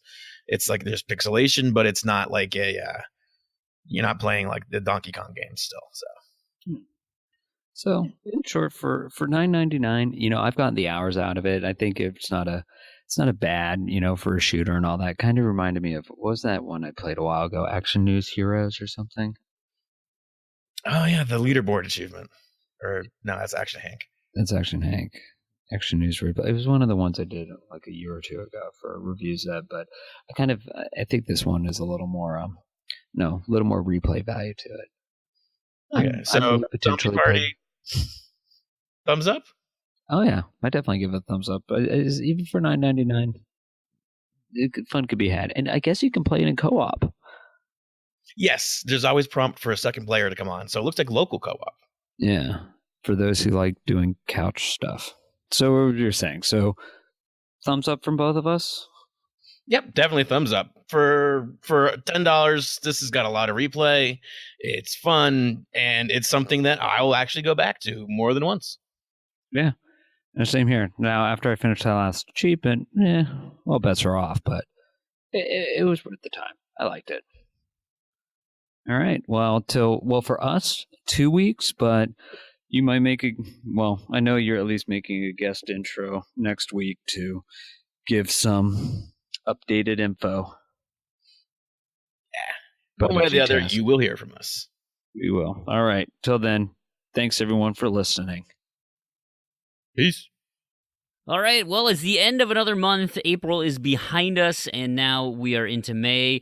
And what better way to start a month than with some new contests? But before we get to that, let's talk about the GTASC for 2018, the Great True Achievement Score Challenge. We are finished with period 15. This ended on April 25th.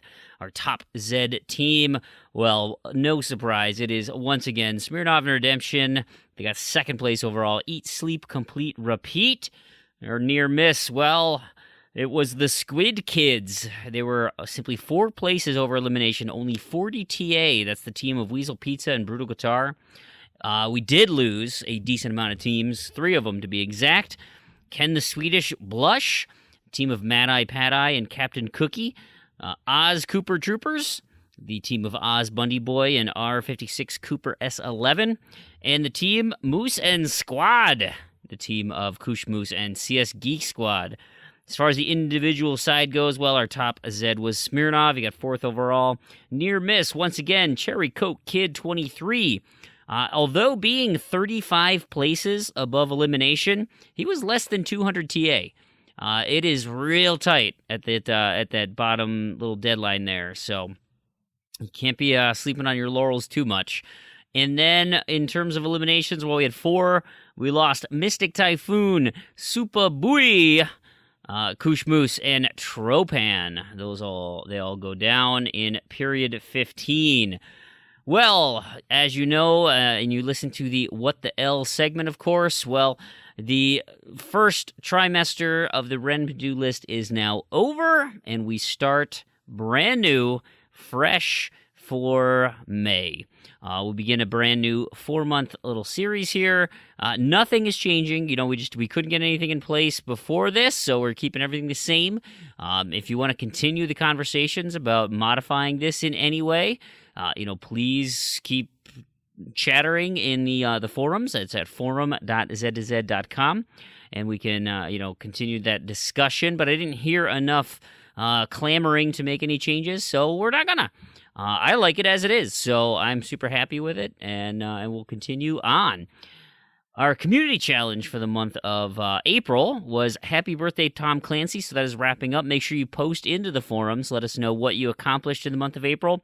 As for May, I'm surprised we didn't do it before. Of course, May the 4th is the special Star Wars Day, so we are doing Star Wars Month for the month of May. So any Star Wars games, same as Tom Clancy games, 1 entry per achievement earned, 5 entries for previous Star Wars completions, and 10 entries if you do the completion this month. And keep in mind, there is a Star Wars game requirement for Freamhole's completion challenge for the year 2018. So this would be a fantastic month to do that. For our gamer tag, well, April, we finish up Kronos and Cowboy Killer 360. Of course, Kronos XPO VOS. For May, we just go back to one tag, and it is Matthew H00, which could be Matthew. I don't know how it's pronounced, but Matthew H00. That is the gamer tag to go for. Nice selection there. Game of the month. Well, you just listened to the end of the April Sea of Thieves month. We will do one more next week. So next episode we will do the closeout. Put a bow on all of our everything that we've done and have conversations in that regard. As far as May, well, we're doing Bard's Gold. That was Proulx's pick. Now listen, all right. I know I said last episode that I stuffed the ballot on Little Nightmares and State of Decay. There's plenty of outcry, quote unquote outcry in the community. Please, I am hardly the only one who did that. So don't, there's no way 60-some people voted in this little election thing here. What was even more? It was 90-something, right? We hit almost 100, at least 100. So it's not, let's not get, Fream's the evil one here. Anyway, for June, we will fix that right up. And come on now, I'm feeling that State of Decay 2 has to be on that list. Come on, that's a great community game. Anyway, we'll see what that comes out to. In the meantime, let's focus on May. We're doing Bard's Gold. Again, you can catch my streams, Freamhole. Go over to mixer.com/Freamhole on Sunday nights. That's at 10 p.m. Central Time.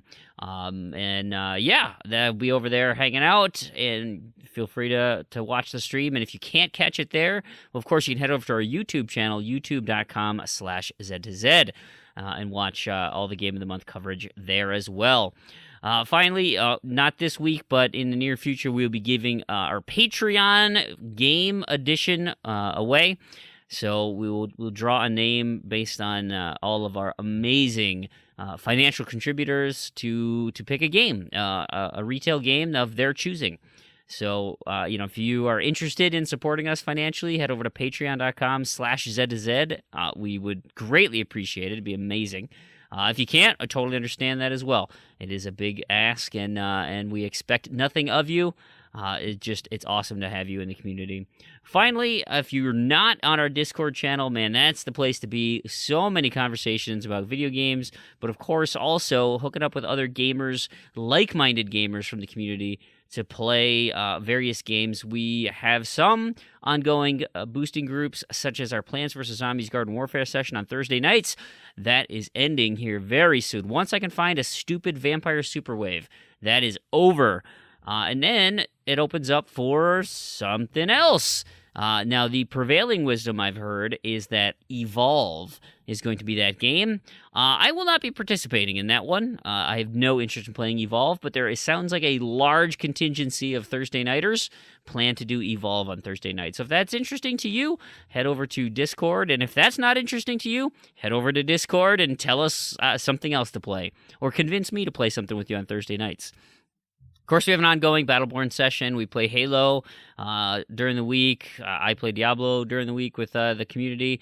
And then our Sunday nights, right, is the game of the month. So if it happened to be Sea of Thieves, I still have a lot of Sea of Thieves to do. So if anyone wants to hook up and play some of that as well, let me know. That sounds awesome. But yeah, so that'll do it for the community roundup here. We're so happy that you're listening, and we appreciate it. Good luck on all the contests, and we will talk to you next week. See ya. What the hell with the RTDL?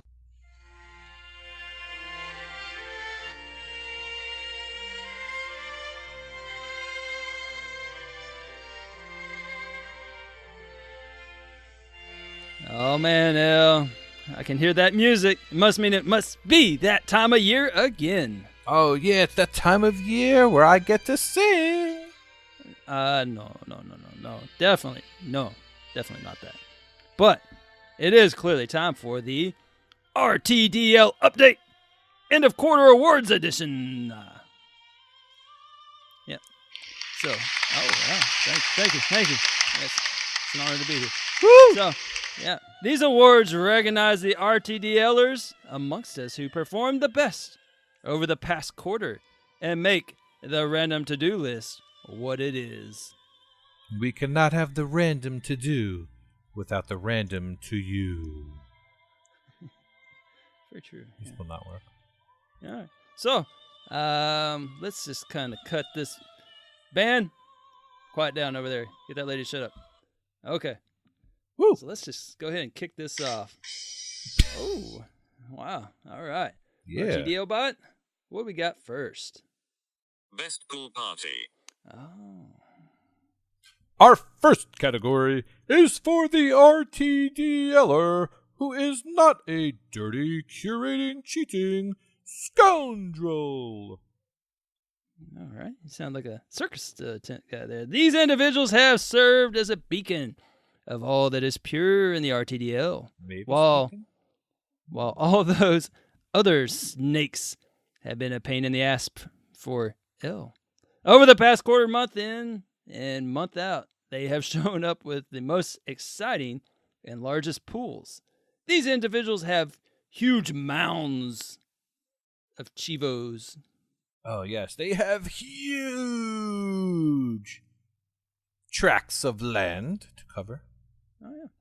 The nominees for RTDL Quarter 1 Best Pool Party are Planting 42, The Tominator, Tommy, Reset 42, Radical Sniper 99, and Mighty Mango 42.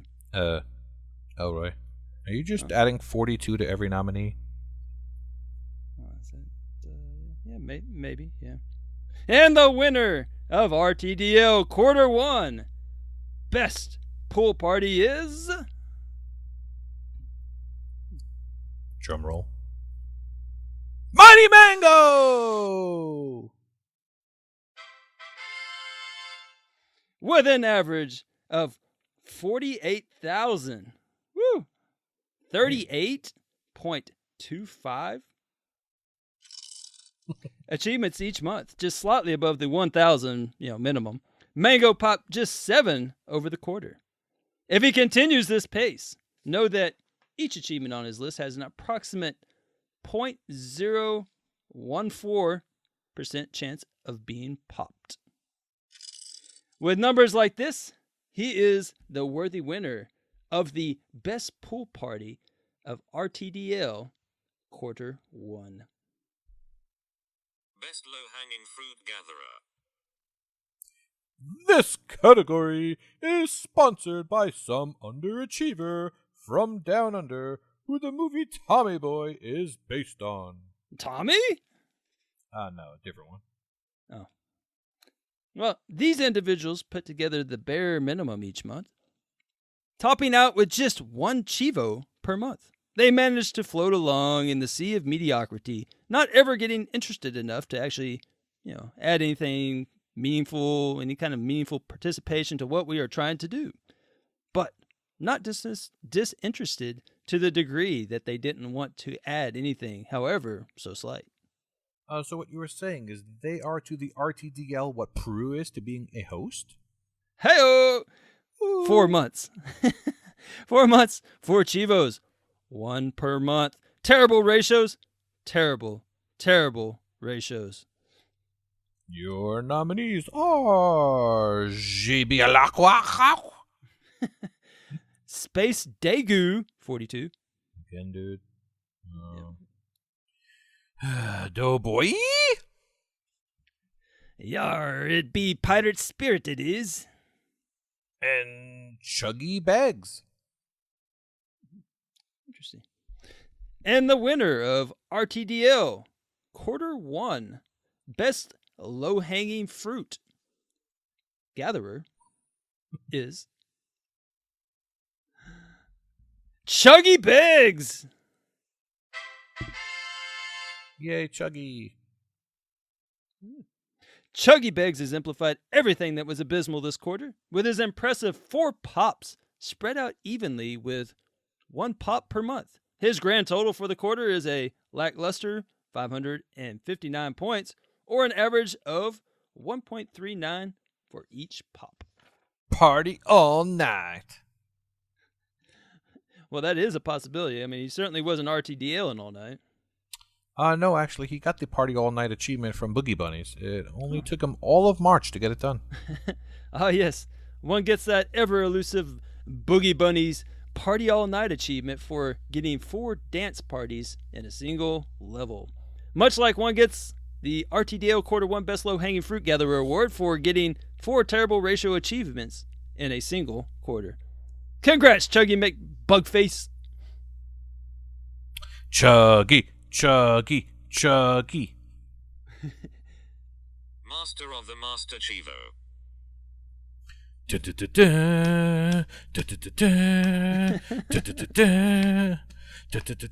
Oh, that's Halo music. Oh my god. What? Oh, what was that?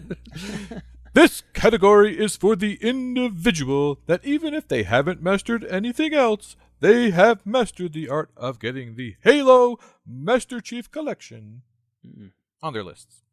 Oh, yeah. Like, a lot. Well, it could be a lot of people.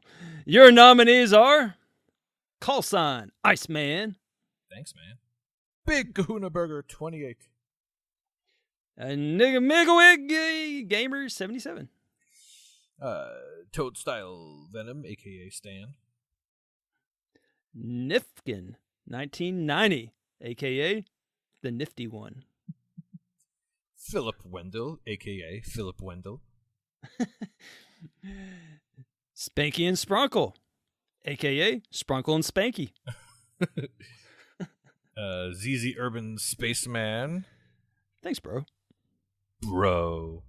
Saucy Sling Bro. Shamey Shame Go, you mean? And Mark Behoy, 89. And the winner of the RTDO Quarter 1 Master of the Master Chivo is... Oh. Wow. Toad Style Venom. It seems there was no anti-Venom for getting those Master Chief Collection achievements off his list. Yeah. Oh. With an overwhelming 19 different Master Chivo entries on his list, Toadlick definitely earned this award.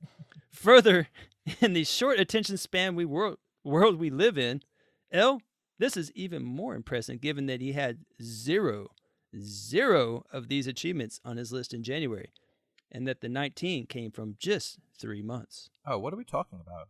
Amphibians? Oh, yeah, that toad guy. To further praise the Wet Sprocket one, he was able to pop 15 of those 19 achievements, or 79% of them, far higher than other nominees that were somewhat close in sheer volume, but way behind in success. So you're saying they put the suck in success? With all the achievements added together, it totaled... I see what you did there. 4,092 whopping points, which is right at 40% of his total hashtag gains for this quarter. All about those gains, bro. Like they coming up, am I right? Cool story, bro. It was all right, I suppose. No, dude. Cool Story Bro was one of his Master Chivo achievements for listening to the story of the final grunt in Halo 3. ACA, Beachfront Avenue. Girls were hot wearing less than bikinis. Rock band lovers driving Lamborghinis. Jealous, because I am out getting mine. Hamster's easy completion for $7.99. These RTDLers are the ones with a taste for the finer things in life. They don't have time for those big box games with their big box problems. They want a clean running game that has stood the test of time and that runs as efficiently today as it has in the past, 20 years. Enter the ACA collection. No. No, thank you. Are you sure? If you This did. category... This category honors all the RTDLers that go over top and have a burning fight in them for the RTDL. When their lists come out, they hope for a magical drop of 1 or 2 or 3 of the ACA collections on their list for their RTDL's hallowed ground, and they must defend it, for they are turf masters.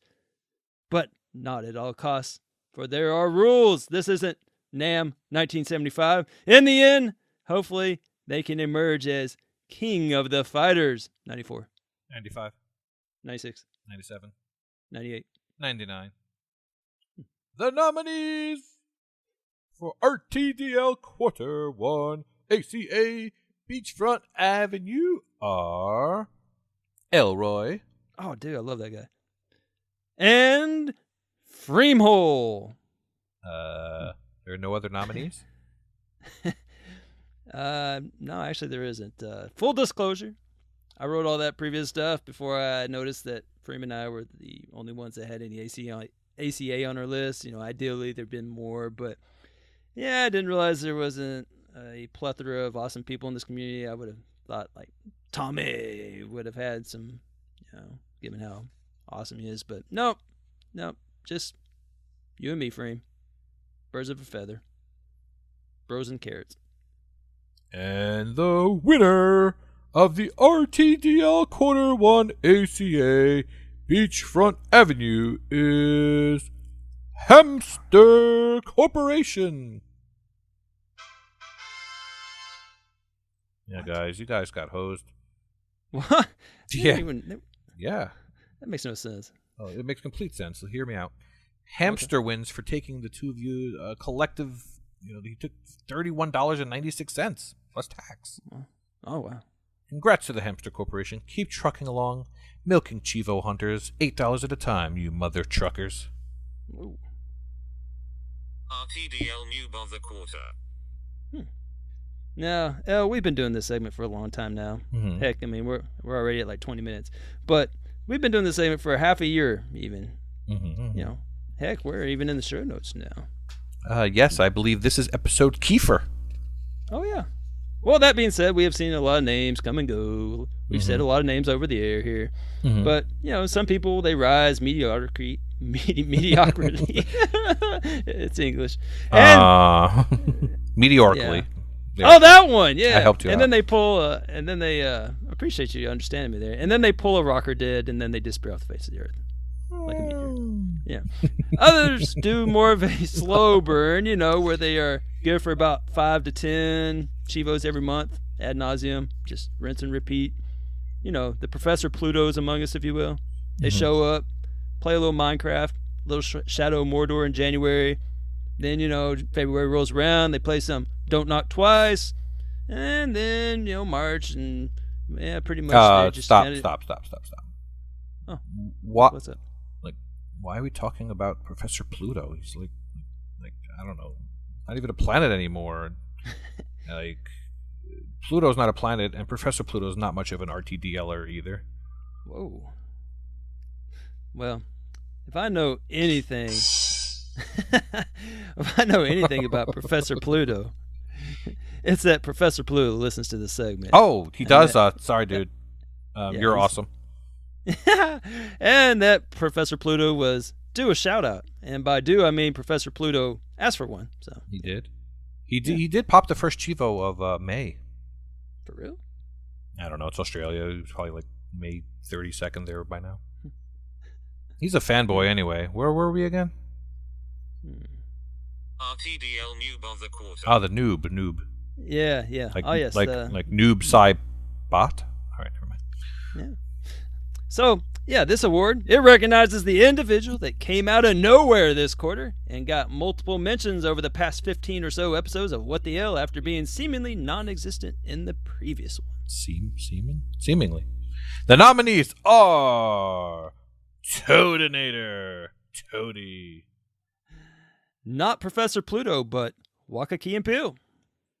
Buffalo of Lice. Lice? Lies. Lies. Oh, yeah. Not Professor Pluto, but Wise Eye AT&T. And Tropan. Oh, yeah. And the winner of RTDL Quarter 1, Noob of the Quarter is... Wait, Waka for real? Yep, I guess it's official now. The Academy must have just, looked at the sheer numbers, I guess. I don't know. Waka Banana Peel only had 5 pops in the previous quarter, and I don't know, it ballooned all the way up to 59 this quarter, so that's an impressive increase of plus 54. That is almost half an RTDL list for every pop he had the previous quarter. So, yeah. Many congrats to Waka Gas and Grill for being the noob of the month. I forgot the 42. We also want to give a special shout out to all the other noob nominees that made it this far and for joining us this quarter on the RTDL. Yay! Without you guys, our segment would eventually wither, and then we wouldn't get our monthly Patreon cut from Fream. So congrats to Tropan and the prize you won off our backs, as well as the Buffalo of Lice. Oh, lies? Lies? No, not lies. I speak the truth. Buffalo and I go way back. Way back. We appreciate you, Buffalo, and your 28 Chivo increase this quarter. Well, similarly, congrats to our huge noob this quarter, Wyatt. Elroy, he said, it's gangster, Wyatt. Ha, faux shizzle, he did. Congrats to our huge noob this quarter, Gangster Wyatt, who was only around for half of the quarter, but yet got 45 pops and finished 12th overall.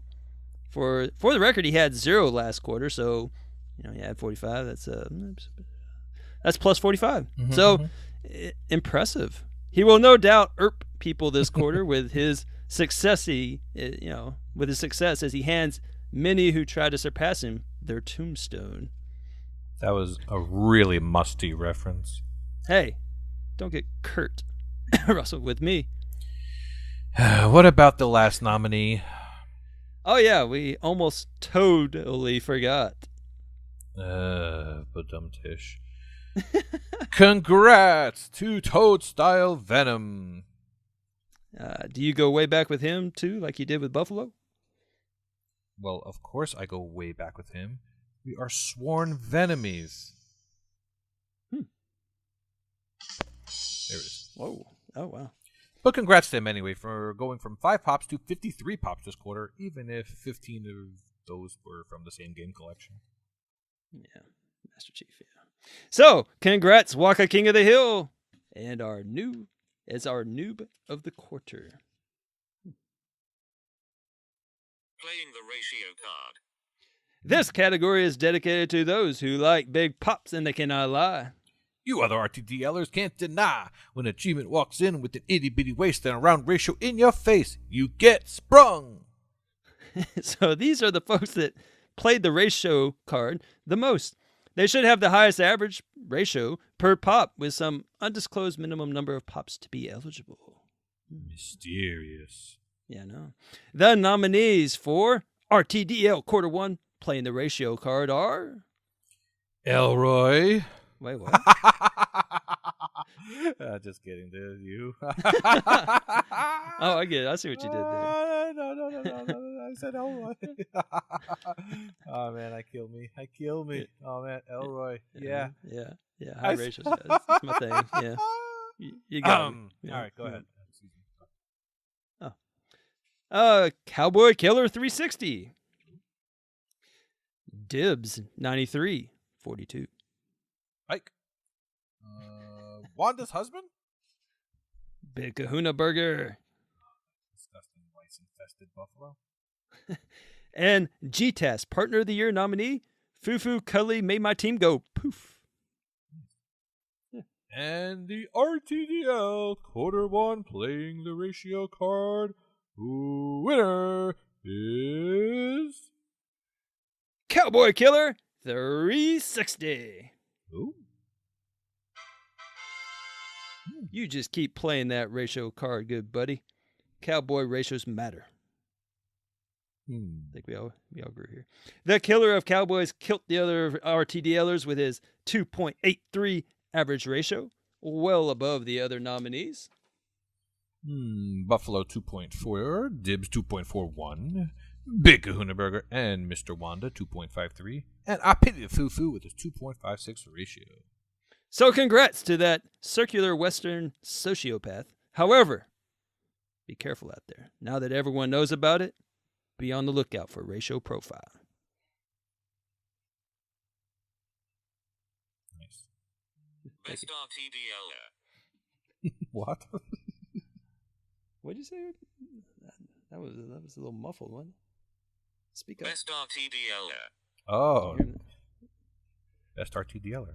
It is time for the most anticipated moment of the evening. What, the end or something?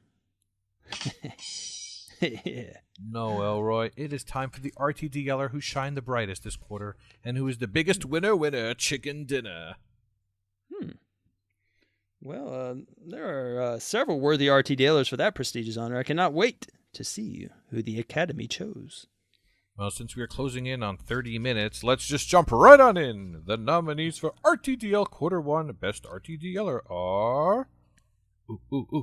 Big freaking L! About time I got mentioned. Jeez. Elroy! I love that guy. What a worthy nominee he is. Yep. 2 L's, 1 podcast. Ooh. Wanda's husband. For more information on NBA Kirkland, please see episode Jordan. Available in our archives. Big Kahuna Burger. That is a tasty nominee. And yeah, that's it. Sorry, not sorry. Oh, well, that was kind of a short list, but all right. Well, let's just get this rolling. One of you is about to become our new best RTDLer. If for any reason he is unable to fulfill his duties, the first runner-up will take his place. Good luck to all of you. Best RTDLer, Quarter 1, 2018 is Kingsman. Huh. Oh my. Oh.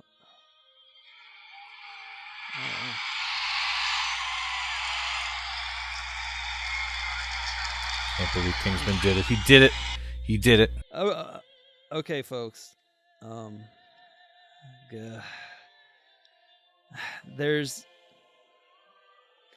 I have to apologize. The first runner-up is Kingsman.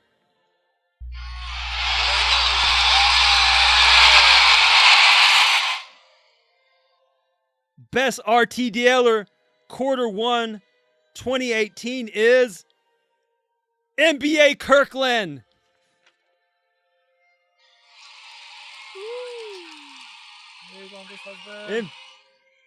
NBA Kirkland, take your first pop as best RTDLer of quarter one.